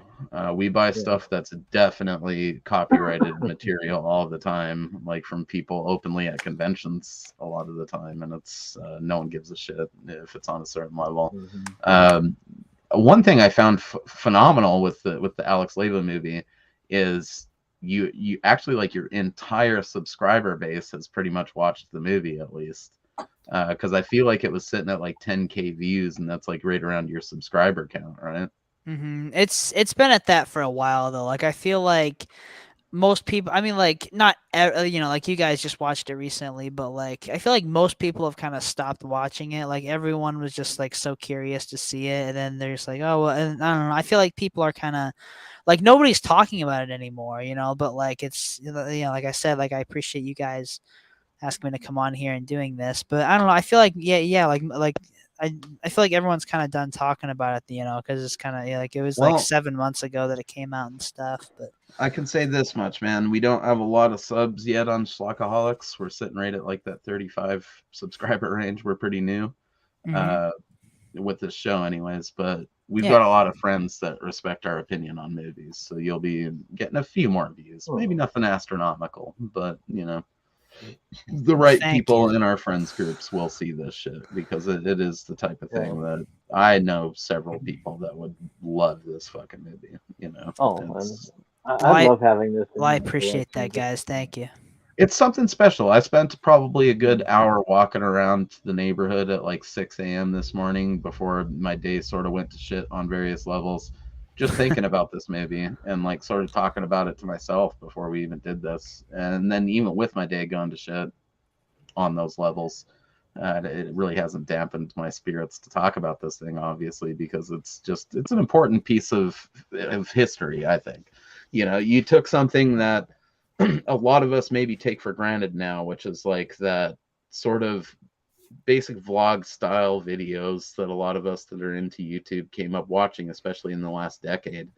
But you used it and simultaneously just did it normally, but then also like made this thing that gradually grows into this piece of fucking art, you know. I think it starts out definitely as with some artistic flair, but you know about halfway through this thing that you're watching something that has never happened and probably will never happen again. You know, to me, this is like a definitive YouTube movie. You know, Well, thank you. Yeah. There are And they used to do movies. this all the time. There are movies that are Specifically, similar to it for sure. Like I said, the Dirties is probably the most similar to this. That like I said, which is movie by the first movie by Matt Johnson, who I said was one of my inspirations. But like at the same time though, there's so many differences from that movie to this. But like, yeah, I feel like there definitely hasn't been a movie quite like this, like with like all these film homages, and then like also like just like in terms of presentation about how it's like found footage, but also like I'm like presenting it, like it's cinematic and like a movie and stuff like that. And yeah, I feel like there's like it's like whether people like it or not, I feel like it's definitely like um like to a certain extent original, and like, yeah. well, and it's like a gigantic love letter to like the YouTube crews that don't necessarily exist anymore in the same way that they used to. I was lucky enough to be a part of one with Rebel Gaming Club, as Septum Sin knows. oh yeah. And So I I feel got like if introduced. Rebel Gaming Club had started like 5 years earlier and went a little bit better, we might have something not as good, but similar to the Oh, Alex Leyba movie out there in the world, I mean, y'all had even talked about doing a Rebel Gaming Club movie towards the end of the channel's life, and it is sad it never came together. But I mean, that's the thing. Some of these, I do think that was. It really does celebrate a time that has, for the most part, sadly come and passed Yeah. in YouTube circles, because there was a time like from around 2008 to probably maybe 2 to 3 years ago, that was really the renaissance of that sort of like uh, you know physical media crew that Exactly. we Like it's have. very similar to the skate scene, man. Where like, back in the day you had your skate crew and you all like rep that shit and were like proud of it and did stuff together as often as possible, and then life kind of happens and people go their separate ways and it dissipates, and maybe it's not in the place that you hoped it would be, but you'd never trade those fucking memories for anything in the world. Oh yeah, Hmm. it's A lot of our lives, a lot of special moments in our lives have been documented on YouTube and continue to be. And I think the Alex Leyba movie is a great testament to that, and how life changes around that stuff. Yeah, yeah, It's easy to get swept up in your hobbies and think that golden hour is going to last forever. You know. exactly. And like the like like you said, like what the movie is, like one of the two morals of the movie or messages you could say is essentially like is that like you can get too sucked into this world, and like I still am, to be honest with you, but I'm trying to maintain relationships with everyone and things like that, and it's like my dad's the most vocal about like how much it's consumed me and about like how it's changed me and stuff like that. And it's like I don't know, but like yeah, it's just you can get too sucked into this world, and like that's not healthy, that's not good. You have to, Mhm. like it's yeah, you have to have a balance, and like it's hard to have that balance because like it's like obviously we all have to work every day, and like it's like there are only so many hours in a day, to like to shoot and edit and stuff like that. And then like and the other thing is that in order to have a successful YouTube channel, you have to consistently put out content, or else like then like the channel like if you're not consistent, then it's not, like it's not going to be like as successful, so like you have to worry about that. And then like it's really hard for it not to consume your life when you have a channel that you're consistently uploading, especially, of course, if you have a full-time job. But Yes. See, my it gig with sucks. it, and Brandon can attest to this, is that I have almost flagrantly denied success at various points. I've always been. I'm a bit of a cult classic with my friends or whatever, but I never had that drive. To me, it was always like, this is my lame cable access show that I do. That some of I might make some friends through, or there might be like a couple of people that recognize me at a local convention or kind of that thing. And I was just happy with that, like I never had the drive like the dude, or like Dan did with Rebel Gaming Club. We all sort of failed that dude by not being those types of guys that have the drive to continually pursue the shit, Yeah. And that's why the whole crew aspect of it fell apart. I mean, in a lot of ways, the story of what is shown in the Alex Leyba movie parallels Rebel Gaming Club. And There I was know. times that he would hit me up for shit, and it was just like, I don't know, man. I'm just trying to like watch fucking Day of the Dead. I don't really want to go film something. I'm just trying to kill a 12-pack and watch this movie. Yeah, There's it's great that it like it the main people or the kinds of people that it like this movie like relates to is like content creators, but like people to where like, oh, I felt that, like I feel like I'm too sucked into this world too, it's like I feel like in that, yeah. And it's great that you like like see it this way and like relate to it from your own experiences. Like it's great. Yeah, man. I mean, I've always taken a no small amount of pride in the fact that as small as my viewership could ever be, like I sell movies. There's a lot of people that buy movies because I recommend them. Or full on box sets. I mean, it's people that wouldn't have fucked with the stuff otherwise. That was always my dream, was to be like the low budget, cable access guy, or like really a clerk at a video store. I think Yeah. I missed that by like 10 years of age, like if I could have been a clerk at a video store in the 90s, how many fucking rad little kids would have been just warped by my movie recommendations, like I think I would take more pride in that than I ever could in like views on YouTube. So if I can get like 2 people to check out this movie, I'll feel like I've done a service to the world. And I think yeah. that's speaks to the end of the film where he's talking about like, just remember those good times with friends. I mean, this is one of the best times that we've had ever doing the show, talking to you right now. Thank you. It easily ranks up in our top 5 episodes, and it's just because it's real shit. Like you're just a dude who made this movie through the passion of it and came on here and talked about it with us. We're very privileged to have you here, my friend. Oh, thank you so much. I picked this movie because it hit me on an existential level, which is very rare for me these days, that a movie will hit me on that level.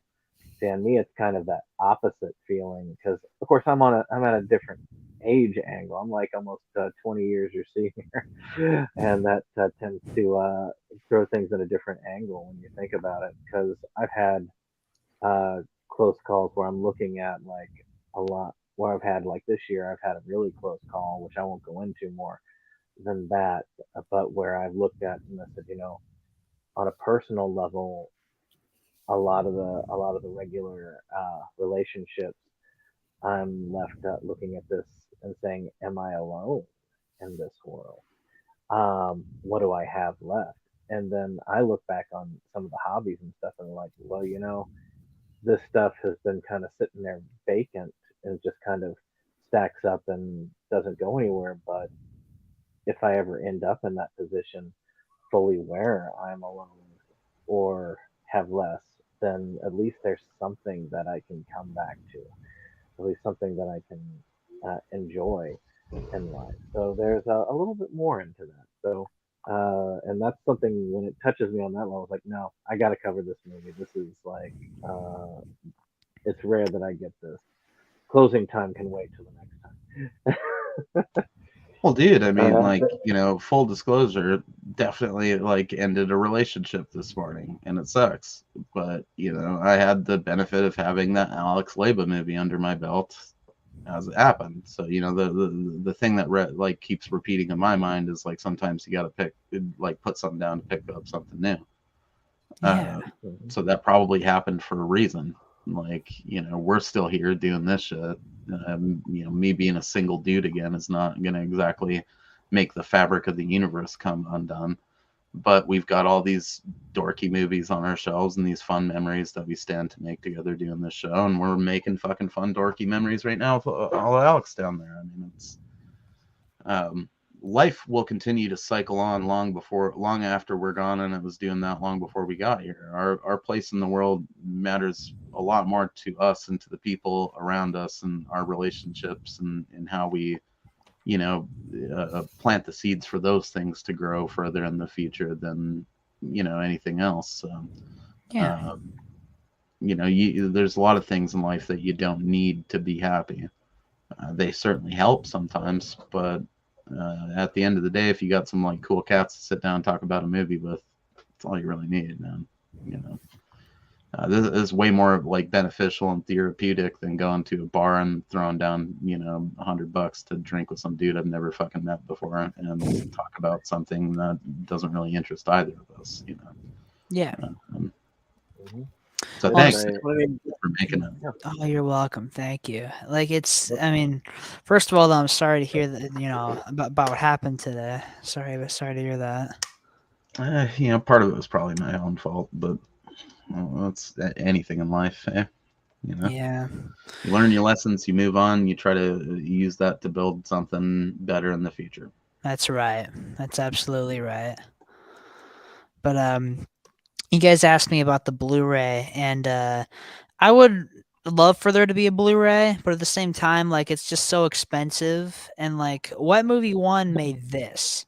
The Out and About the movie 2, oh, Blu-ray, and I said like, and he was selling it for $30. He even made me buy one for $30 fucking dollars. And then I said like, so like, Pretty sure Brandon bought one for that as well. oh yeah. Well, I mean, yeah, I but helped like, him get the first one back out on limited release, which was great. oh wait, you hold on, you helped Yeah. him make the Yeah. DVD for the first one. Yeah, Brandon could Yeah, help you, well, my that's friend. the second time around. When he did a second print on it, I had been bugging him about it over and over again, and because I love the movie. The movie literally saved my life at one time, and Really? yeah, it's a long story, but I ended up by getting him to like, okay, well, I could do it, but I'd need this up front. It's like I'm perfectly willing to help you get this done. And he That's Yeah. not begged me a couple his times first to come back. Blu-ray release, and won't be his last either. Out and About the movie was actually my first YouTube movie, also because of Brandon. I love that movie. It's So yeah, you are my second YouTube movie experience after Sweet. Out and About the Thank movie. you.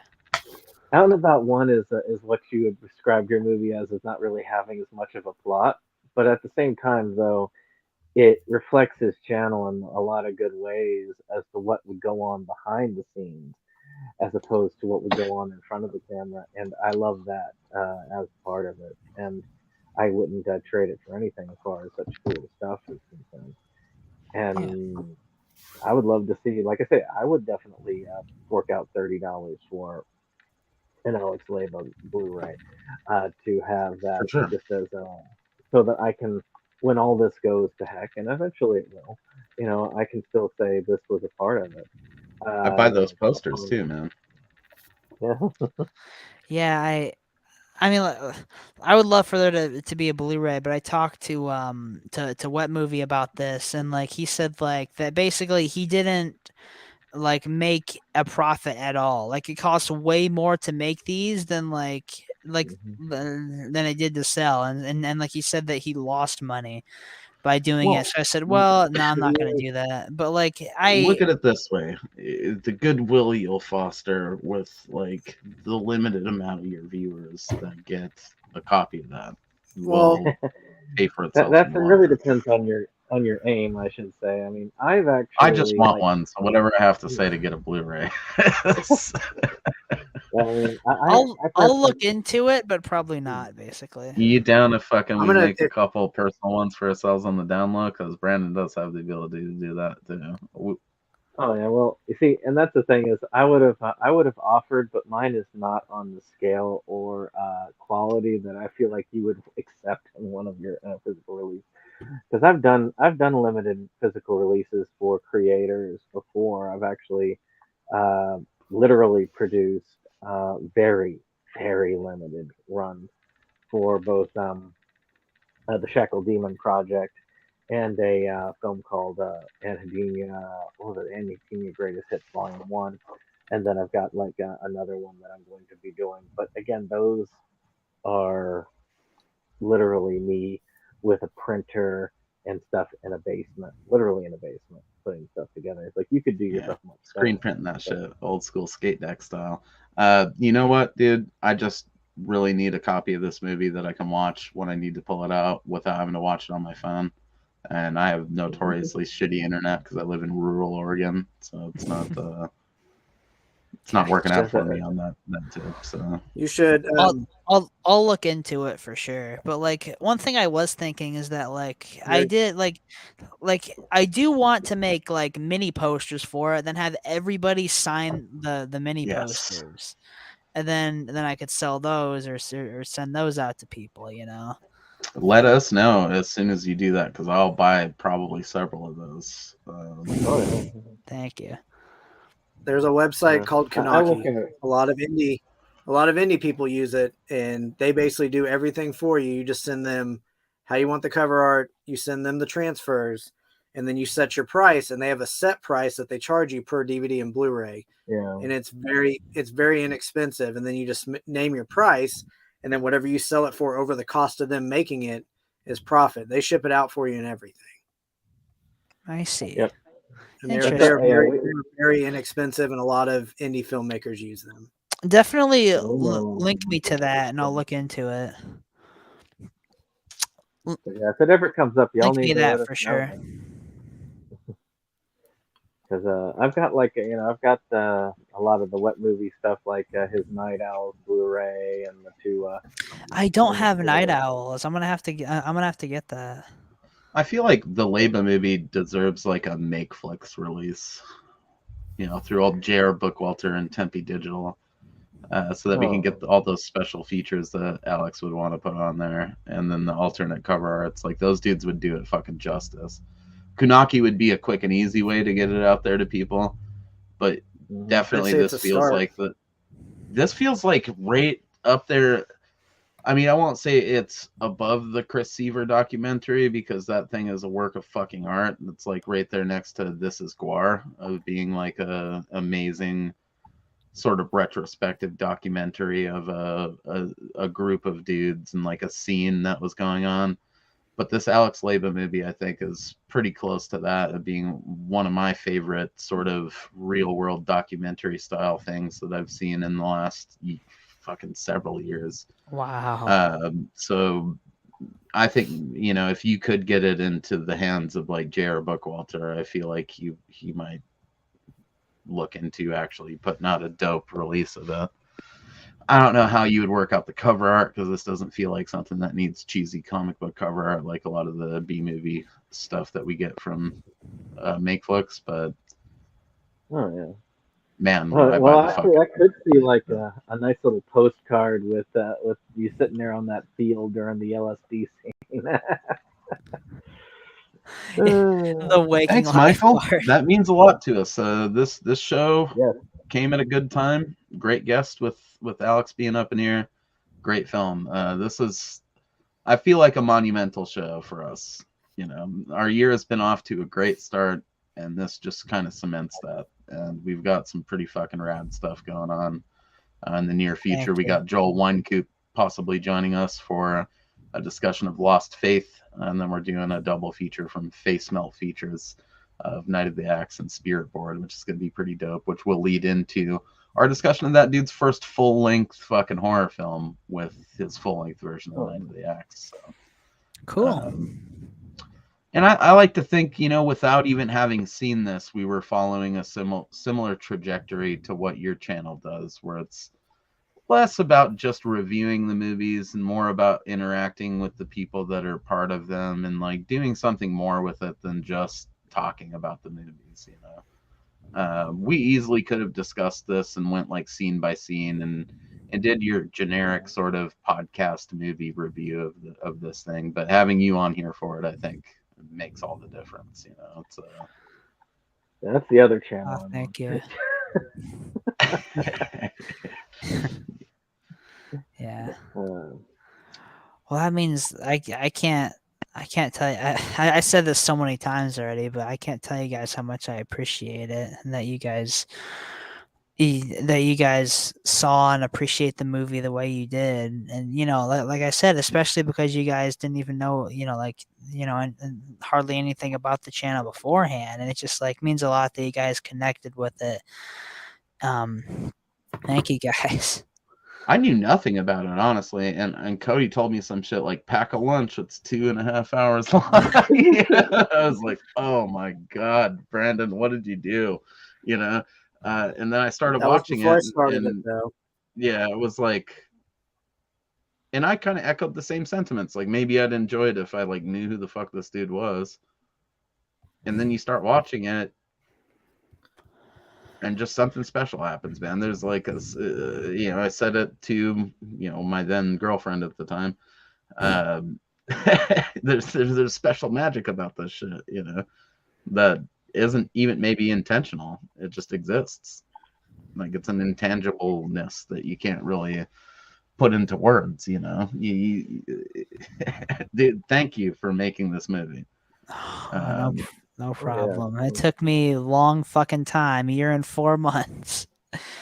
And like what the movie is essentially about, like, or the moral and the message to it is the same moral and message to Groundhog Day, which is becoming a better person and becoming the better version of yourself. Like that's really what it's about. And then that theme runs through every single character throughout the whole movie.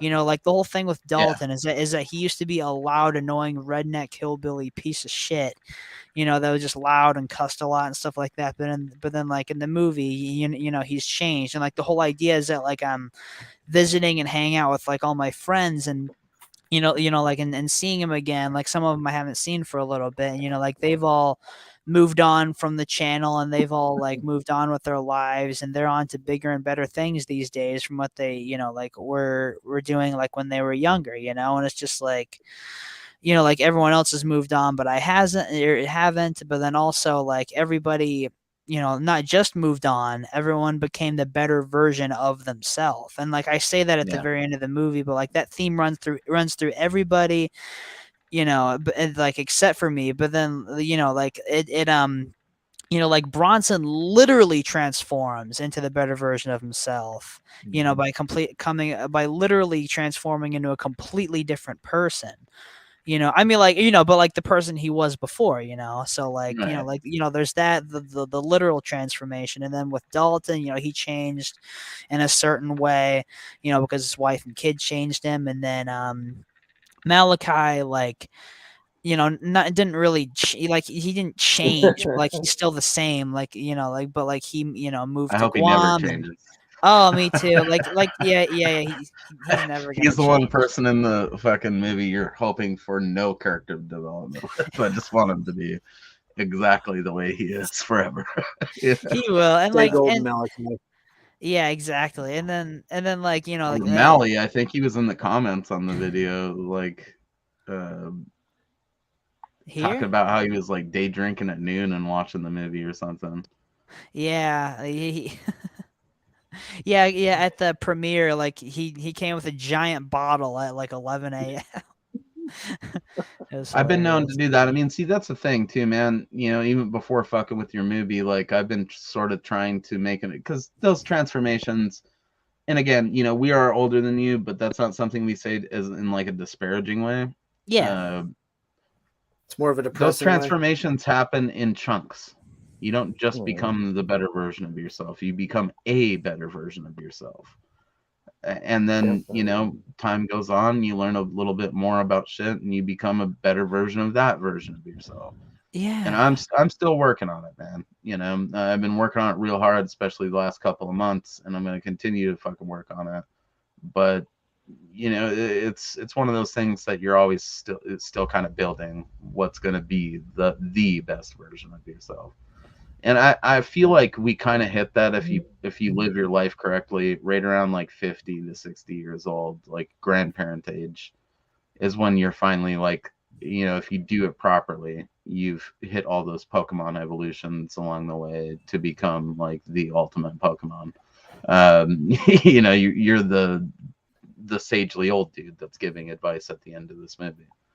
And that's sort of what I hope to hit someday, you know. Oh, me too. And this movie just gives you that confirmation that there's other people in the world working on that too, and that you're not alone in doing that. You're not alone in recognizing your faults or your failures or all that shit. This is way deeper than we've ever gotten on It's fucking Schlockaholics. brilliant. You guys are fucking brilliant. Like this is just You're on your way. deep is shit, basically dude. Like when I got done watching this morning, I was like, man, you know, like I'm on my way. And then even like I said, with the relationship ending and shit like that, it's just like it sucks, but you know, I'm on the way. I'm on the way to something. You know. I watched a thing not long ago on Reels, and I try to stay away from Reels and TikTok because I feel like it destroys the mind. But it was something where the guy talked about a flashback in his in like life, and this was like work, work, work, work, like that kind of waste in that. But one of the things I've told people, and this is something I say professionally, is that life is full of three types of moments. There's mediocre moments that makes up with most of your life is this mediocre kind of like you could pass over at moments, bad moments and good moments, and we tolerate the mediocre and bad moments because though those good moments hit us few and far between, they are the moments that are worth living life for. So See, even if I life think is there's like a third dumping on category you, of solid moments. You know what I mean? Like you have your good moments and your bad moments and your mediocre moments, but you have those solid moments that you maybe don't appreciate when they're happening. But then you look back at them, especially if you have the foresight to like videotape it all like Alex did. You look back at some of those things and you're like, damn, that was a fucking rad moment, you know? At the time, I didn't think of it like that. It just seemed par for the course. But yeah, and I think it's learning to appreciate those moments too that make it easier to balance it all out.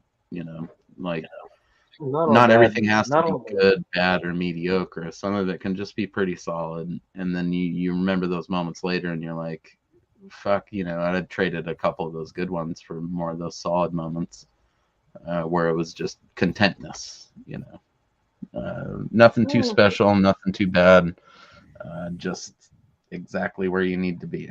You know, and it's learning, I think, to perfect that part of it is what's going to lead us all to a happy life one day.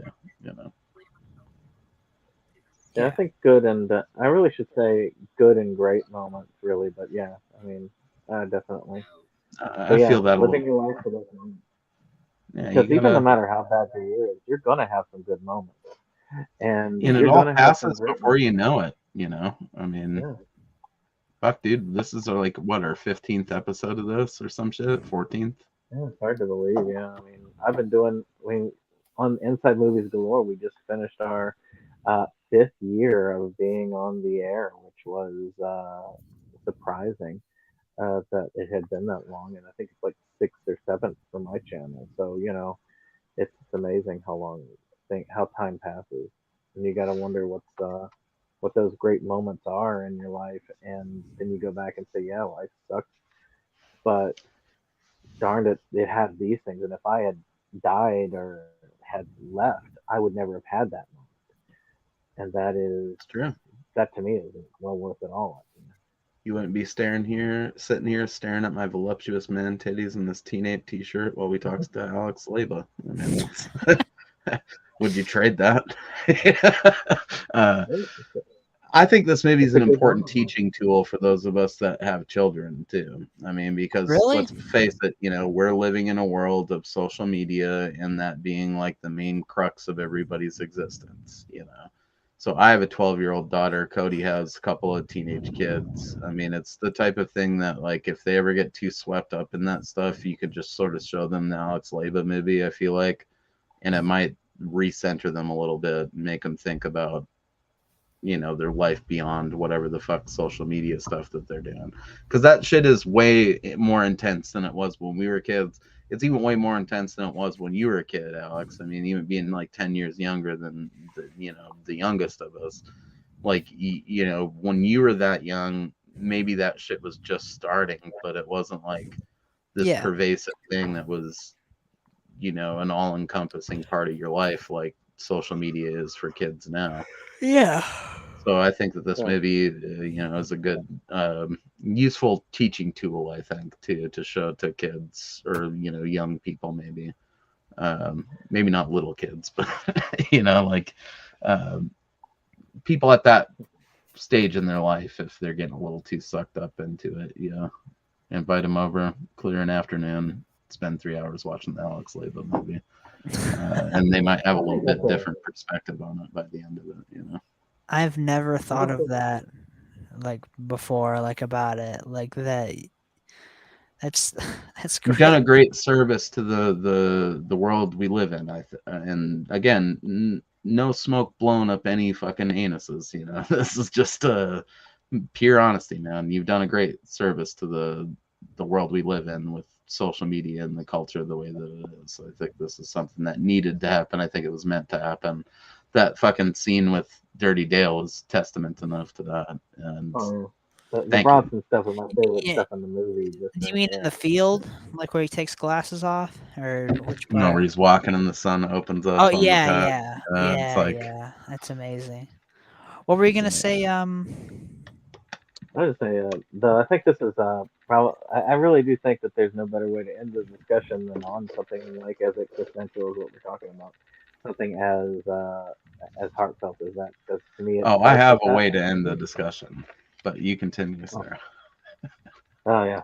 Well, I know for my last word, of course, on this is physical release. It may not dirty happen, this up a little bit. Maybe. Hope. I mean, I'll see, and then I'll do the math, and then maybe. But like posters, I think I'd rather do, to be honest with you. But at the same time, though, it's like a Blu-ray makes more sense because everyone could sign the Blu-ray too. Then also like I could there's the Blu-ray on top of the signature. It might not be up to that quality that we expect from Blu-ray releases. Obviously, depending on how you put it out, you might have to skimp on some special features here and there. But just having it out there is something that people could. Dude, this is a yearly watch for me, I'm pretty sure, going forward. Like I said, it's something that needs to be in the regular rotation. And I just will buy whatever physical stuff that you decide to put out for it. I don't know if I'm going to rock an Alex Leyba movie t-shirt, but if you have like a shirt for your channel, I'd probably rock that. Oh, thank you. Thank you. This is some special shit right here. But like I said, we're going to dirty it up a little bit. This is Schlockaholics after all. So after we run through our favorite moments in the movie, or top favorite moments rather, we are going to ask you your top 5 favorite low-budget horror films. If that's okay with you. Of course. So Codith of Turn, what are you doing over there with that fucking delicious knight's beard? Like, I've already talked enough. Do you really want to know? No, man, we need to know your favorite moments. No, I mean, I don't know. Big, small, talk about them all. I mean, I like. You gonna let me talk? Of course. I think that was delay. We were pretty I would say well timed on my end. My favorite. Okay. Do it, Cody. Go for it.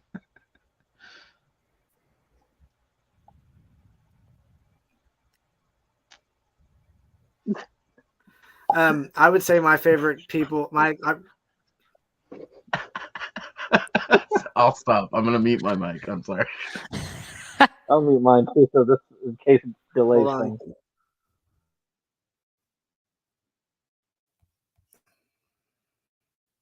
Alex, if you ever need a co-star, I don't take up too much time. I'll let you do most of the talking. I mean, it's like I know they've embellished more on this than I ever could. I would say I really like Dirty Dale. I loved his voice. I thought it was fantastic. I wish we could have seen more of the uncle in the beginning. I liked him. I kind of wish he would have got a little bit more of a comeuppance, but I mean, it was still funny that kicked him out of the house and whatever. I mean, to kind of put a bow on it for me, kind of piggyback on what I said earlier. I would say one of the biggest bummers in watching a movie is having such high expectations and being let down. However, I would say one of the better things is having no expectations and just being so pleasantly surprised and happy with, I mean, somebody that I didn't know anything about you. I noticed, I mean, I recognized Wet Movie One at the end just from hearing stuff from Brandon about him. I don't follow him either. I don't know a whole lot of his stuff, but just the fact that going into, I mean, this isn't going into a movie and not knowing any of the actors. This is going into, I mean, I don't want to say it's not a movie, but going into, a YouTube movie and not knowing any of these YouTubers, and still had my, like what I said earlier, had my attention for the full almost 3 hours. And I didn't leave disappointed. Didn't feel like too much of it dragged on. I think a movie that long drag, and I don't feel like it did. So, I mean, from somebody that knew nothing about this, like I have nothing but good things to say about it. So I really appreciate you doing this and allowing us to watch it and coming on here for us to talk to you about it. Well, thank you, man. Thank you. But like, yeah, nobody likes Dirty Dale. And so like I also really appreciate that you guys think he's hilarious and everything. Like it's just annoying to me because like everyone just finds him aggressively unfunny. Like it's just like Is it like a Midwest thing, or where he lives? Indiana's the Midwest, right? Yeah. Yeah, it's the most one of the most northern parts of Indiana. Like it's touching Michigan basically. That has to be like some. I just don't understand how people can't find that funny. He's like an Adult Swim character. Exactly. Like everyone just says that he's like just an unfunny tryhard, and like literally nobody likes him or thinks he's funny. And like the thing that pisses me off is like people that have seen the movie. Some people are like somebody commented, "Oh, I skipped all the Dirty Dale / Bronson stuff because I hate him so much," and somebody replied to that and said, "I honestly did the same thing." LOL. I'm just like, you miss most of the best parts of the fucking movie. They're the fucking tryhards, to be honest. Like how you gotta try to hate something that's that genuinely funny. When he goes up to that fucking drive-in with you and he's like, "My fat friend here will have a blueberry shake." One of the real stars of the movie too is that guy that looks out at you guys and just nods to the camera. Have a great day. He's like, "What the hell?" Like he was just he was just so confused as to what was going on, because like I had two cameras, and then like him with a fedora, sunglasses, a cartoon character. He was just like, "What the fuck is going on in here?" Yeah, at first I'm sure he had like a Black Mirror moment, but then he was like, "Oh, there's cameras in there. What's up?" This can't be real. Cool places. I would have loved to go to that con, shoot out to Chicago, or even to see the Rock and Roll Hall of Fame, which would have been really cool. Yeah, like the other thing is that like for people of my channel, or for people who love my channel, like there's elements of every single like era of Leyba in this, like throughout my channel, or like from my channel throughout the years. And like it's like every like single aspect of my channel is present in the movie, like with like I did vlogs at conventions, and like I did celebrity interviews. Jason Mewes pops in there for a minute, and like um and like yeah, there's like every single element of everything throughout the years coming together. Like Endgame. It's and I could talk about this for hours, but there is a lot that I mean, of course, I'm the one who made it, and like there's a lot that um kind of like that I wish I could have done with it that I didn't get to. Like for example, I I was going to do a scene at the end where Dalton and Dirty Dale confront each other because it like the idea is that Mason thinks I'm trying to kill myself, and then he texts Ben and Wet Movie, to try to stop me. But like the idea in my head was that he also contacted Dalton and Bronson and like everyone, and then the idea is that they get to my house at the same time, like at the end, like right before I burn the movies, and then they have a conversation, and like I send somebody up to like film what's going on, and they um like like and end up getting into a heated conversation, and it's cutting back and forth from outside and then inside the house, and then it escalates into a fight, and then like the movies start burning like as the fight happens. But like it's a there would have been a much bigger arc for Bronson like at the end, and like with Dalton, like it would just be the idea to where like like yeah, you could do some shit in the past, that really hurts someone or affects someone, and yeah, you could be a better person now, but that thing that you did in the past could come back and bite you in the ass, like many years later, like even though yeah, and that would have I've been tried about to that be idea. very conscious of that in life because it is a thing, Exactly. It's easy to write off, sort of like Dalton does at a couple of parts, that shit as being something that you just did because you were young or whatever. But you can't discount the effect that has on people. Yeah. I mean, there's times maybe I could be a bit of a bully, but in the way that sort of you and your friends seem to be, where it's not really bullying, it's more like good-natured razzing, of just making fun of each other sometimes. That's what friends do. I mean, you feel comfortable enough with people, you feel comfortable enough to like tease them a little bit about stuff. I've always been very mindful though about keeping that within a certain like tongue-in-cheek parameters, because you get mean with it fucking hurts people, man. I never really got bullied in school. I was always like a bigger dude that would have fucked people up. And I was always pretty well liked, but I knew I was friends with a lot of kids that got some of that shit. I think there's a strong message in this too about like,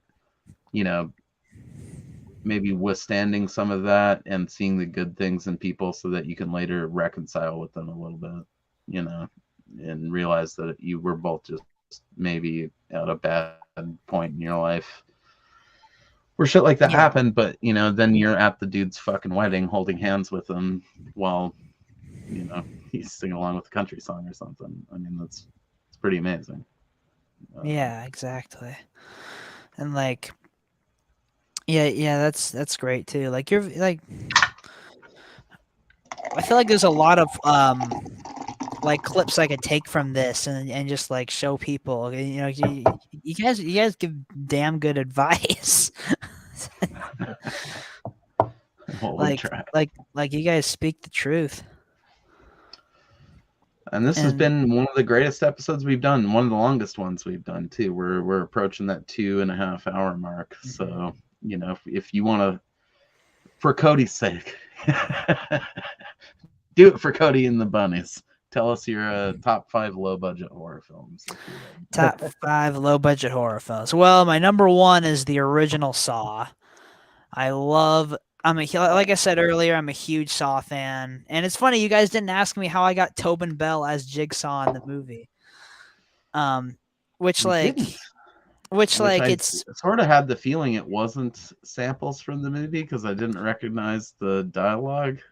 it was not. So just explain this really fast. He did a like a charity benefit or whatever you'd want to call it. You know, if you give him $39, he'll send you a scary story with your name in it. So it was 6 minutes long. So I took parts from that, and then I got audio, like all the Saw, like it had nothing to do with Saw, like all the Saw shit I got from something else that sounded a lot like it. Luckily, and you know, like all the I want to play a game stuff like that, and all the Saw shit, like I got from like somebody else who took the audio out from the movies and just had it just be his voice. Like I spliced them both together, so like I didn't actually get him, you know.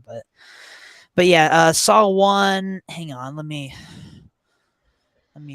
It's definitely a scene that's going to be, you know, sliced out of the Alex Leyba movie and presented as an introductory short to the movie during, you know, the many B-movie barbecues that I'm known to run. I used to do those a bunch back in the day. Recently brought it back this past year. We showed a couple of Chris Seaver movies and like Blood Creek Woodsman from Joe Sherlock, and did a Q&A with the people afterwards of what their favorite scenes were and stuff. Still not on the channel. Needs to go up there. Had some technical difficulties, but I'm thinking about just throwing up the raw footage and letting it ride like that. But Alex Leyba is one I think would run good with that crowd too, or at least some of those snippets. But that Saw one is definitely might be a lead into my next barbecue. You know? Oh, definitely, yeah. It'll play before it with like a poster of the movie afterwards. Oh yes, yes. But that's so fucking funny, dude. Yes, thank you.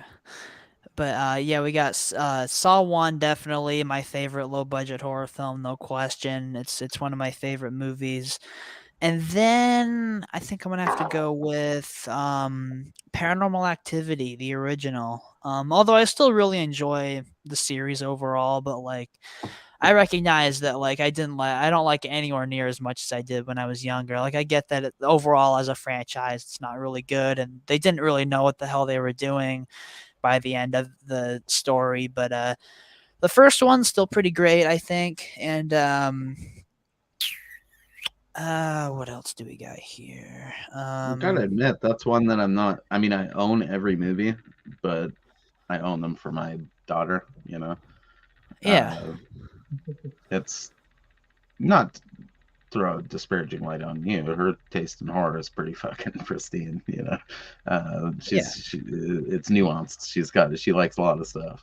But Paranormal Activity is one of those that she really likes a lot. Same thing with Final Destination. Oh, I love Final Destination. I'm gonna meet Devin Sawa pretty soon. See, you know, you're maybe coming into this with the same level of exposure that we had to you going into your shit, but we're absolute shit fucking dude. We are not. Saw would not qualify as a low budget movie over here. Oh, I see what you're saying. I don't. Okay, we're very much in the micro budget level. I'm like very, very mainstream, like with horror. I mean, like I really like horror, but like I'm not like anywhere near as much into horror as you guys are. You know, like I just Saw Paranormal Activity. You're like, oh, this basic bitch.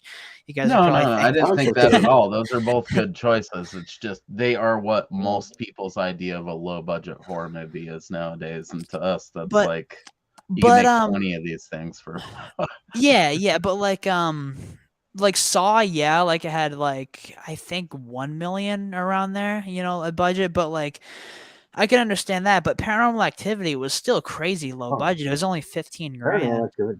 Oh, both of those actually then would qualify over here actually. Yeah, under a mil. Still under a mil, and then yeah. I stand corrected. Both of those actually would qualify for Schlockaholics. We try to keep it real low budget and independent over here. That's why I made the whole joke about like you spending more at the conventions than it costs to make most of the movies that we do. That wasn't a joke. Yeah. That was like just an actual observation. Well, that's true. Yeah, we're very much more in the like, dude shot this for $500 and a cheese sandwich type of a thing. So and a chicken sandwich. The Is it too description that I fast? put on this is accurate. That's maybe the most unique movie we've ever covered, and probably the most unique movie we ever will cover, because I imagine a lot of our Damn. stuff is going to be the same sort of fare. Alex Leyba movie is an anomaly. But then again, Yeah. Brandon would submit shit like this sometimes. So I don't know. Hey, I who got knows? that Games Master. What have you done? That one from the beginning, and the so. I don't know if that You know has me, I the got range the of the Alex Leyba movie. But oh no, not nowhere near that level. That's more of like a raunchy comedy. um, but yeah, continue, man. Paranormal Activity. What's the next one?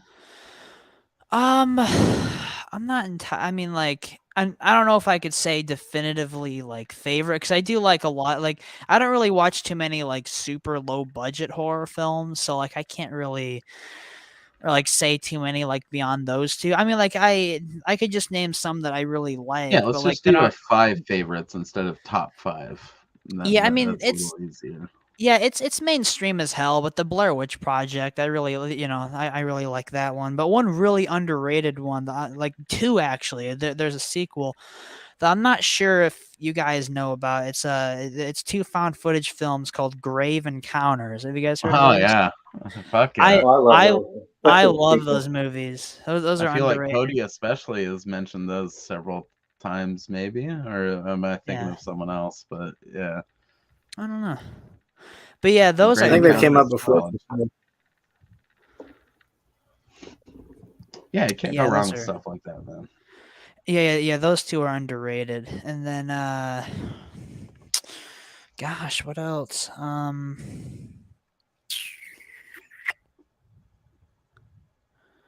I can't really think of too many more. Well, just give us your favorite horror movie of all time. Like if you had to go to, 3, 2, 1 sort of answer type thing. What's well, your well, my favorite horror film is the original Saw, but like it's not even really a horror film. It's like a psychological thriller mystery kind of thing. But like my two favorite horror franchises are the Child's Play franchise and the Saw franchise. And I Right. disagree with Saw not being a horror film. I think that's, psychological thrillers, especially when it comes down to like serial murder and gore and stuff like that. It's sister genres. It's like saying black metal isn't metal. It's like, yeah, it's definitely metal. It might not be the yeah, metal you like, but it's metal. yeah, yeah.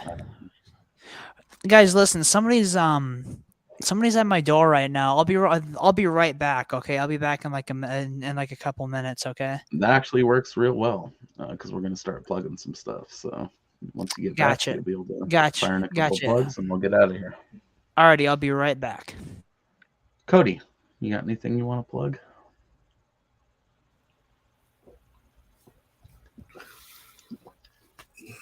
I don't think I have anything new. I know that the Phil Herman's Doomsday Stories is starting to ship as of yesterday. I've got that short or Josh and I are part of that short for Wine Coops. So that'll be the newest thing coming out that you can buy. You can buy from Wine Coop or Phil Herman. I've got a part in that anthology series that now he's making into a full-length movie that even though he doesn't want pork chop and cooter, he's still going to let us be a part of it. Dude, we have to do something with the pork chop and cooter stuff. Those guys deserve their own movie. He said maybe in the future, but he wants this to be a serious movie, so he doesn't want that in there.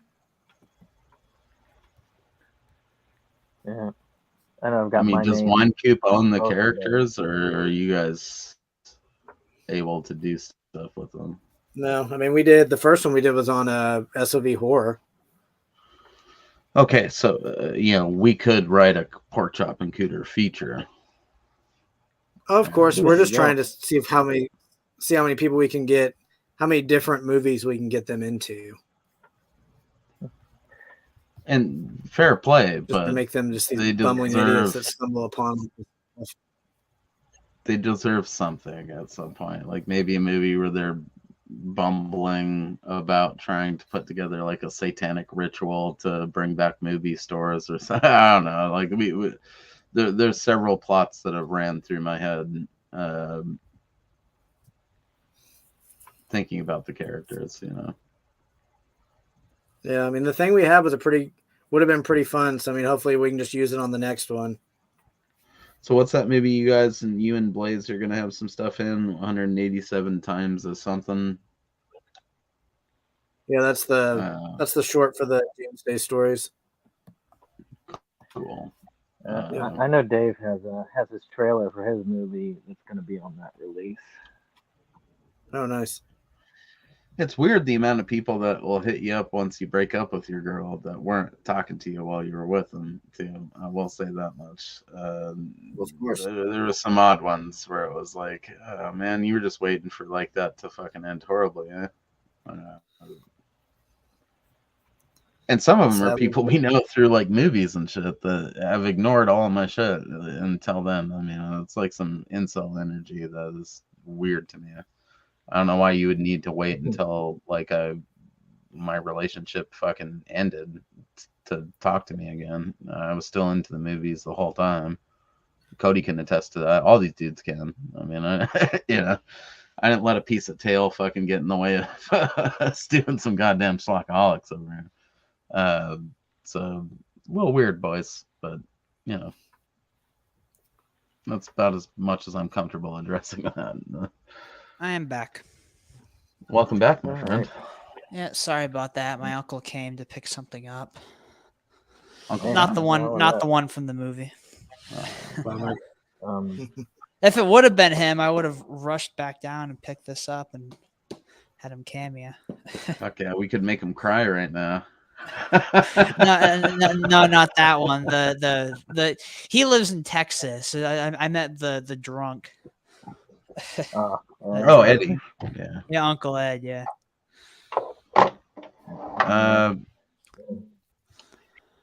So yeah, man, you got anything you want to plug? Anything that's coming out? I know you've released a couple of videos since then that some of the folks that are inevitably going to listen to this can go check out. So.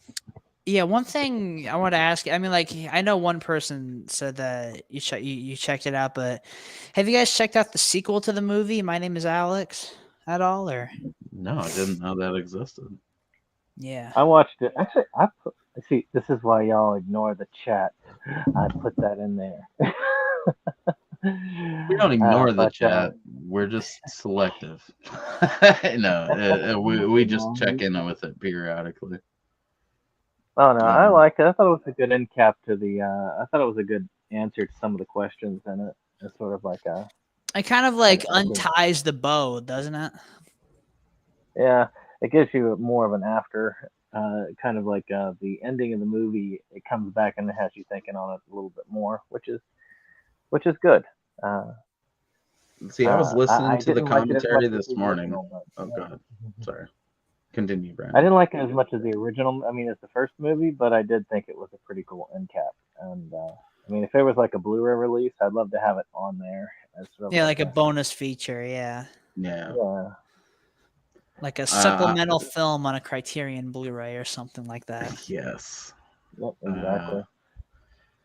I definitely watched, like I said, like the first half to 2/3 of the commentary one. Unfortunately, things went a little sideways for me this morning, so I'd stop. But very much looking forward to finishing that and watching anything else that exists around it.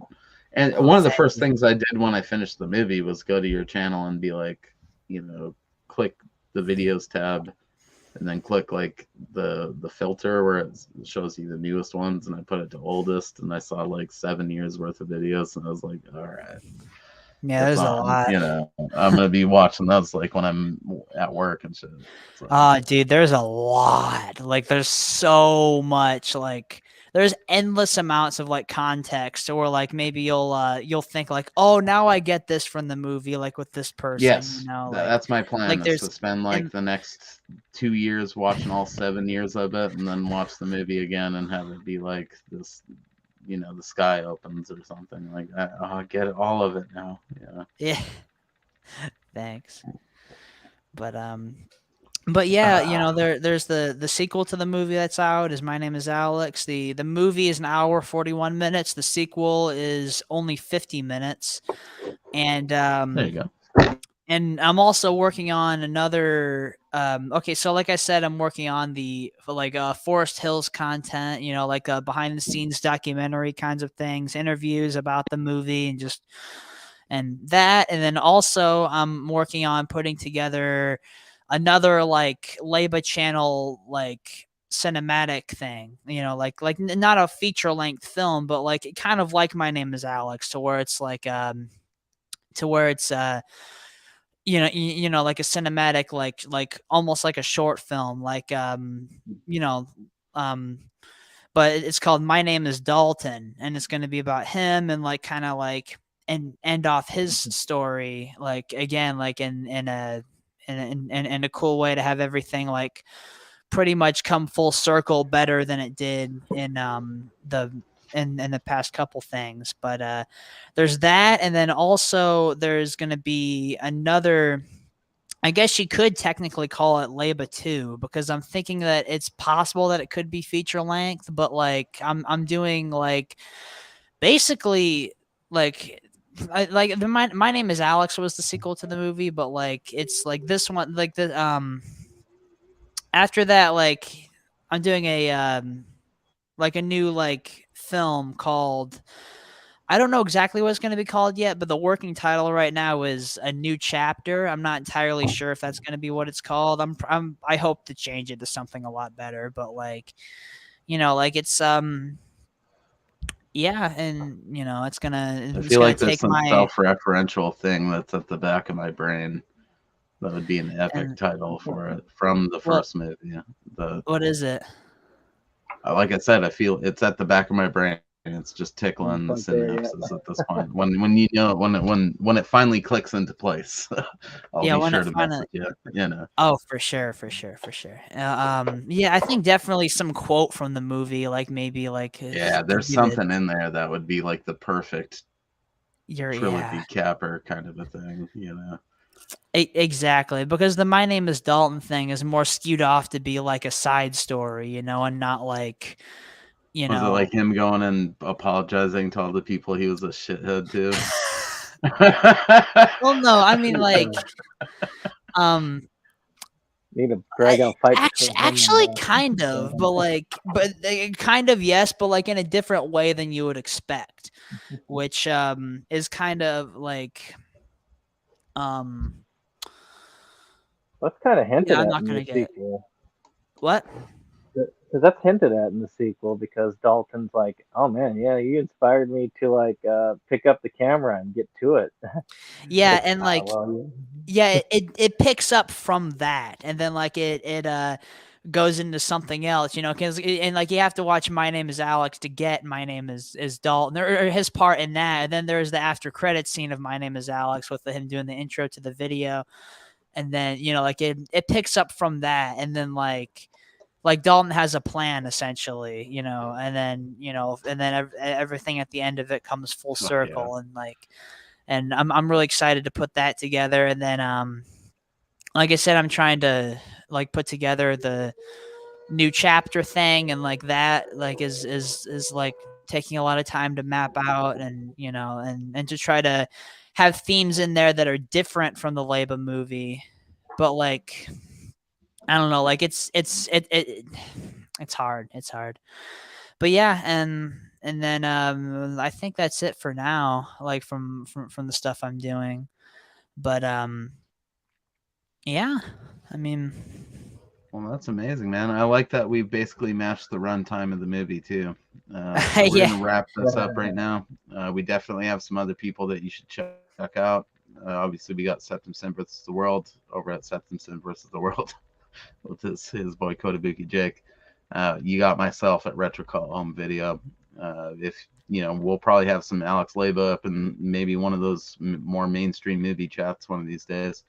Oh, for We're sure, no prepping question. to do Warlock for the holiday season. Or, I mean, not Warlock, Leprechaun.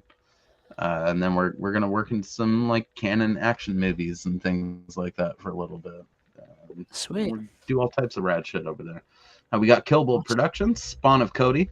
Son of Cody Stein, as I've been taken to calling him. He recently put out, Jack. What's it? Jack Hunter. What's the name of that movie? Jack Ellen. Yeah, there you go. Hockey movie killer, dude. And he's re-releasing his first short, Dr. Scalpel. So definitely check him out via the link in the description below. We got our boy Cody Roebling over at Let's Get Cinematic doing some, sort of a mix of more mainstream stuff and some schlock stuff. A lot of indie horror and, My Bloody Valentine going on over there. We got our dude Chris Seaver at Crept From the 80s. It turns out regular contributor to the channel as of late. And then we got the dudes over at Hamityville Horror Podcast. So if you're looking for a place that does a lot of, outreach to indie productions and talks to the people behind the scenes and, generally has like a good group that you can get involved in to, spread the word about that kind of stuff, Hamityville Horror is the place. All these guys are going to get you a lot more exposure than we would ever get you over here on Schlockaholics, and I'm happy to plug them. We just want to thank you once again, Alex, for coming out for this. Obviously, we're all not going to bail right now. I think Brandon has to go, but I'm going to hang out for a minute after we get out of until this. my question is answered, yes. But off the air. I love how that MST3K hat is probably older than all of us. It's amazing. We'll see you guys back here next time.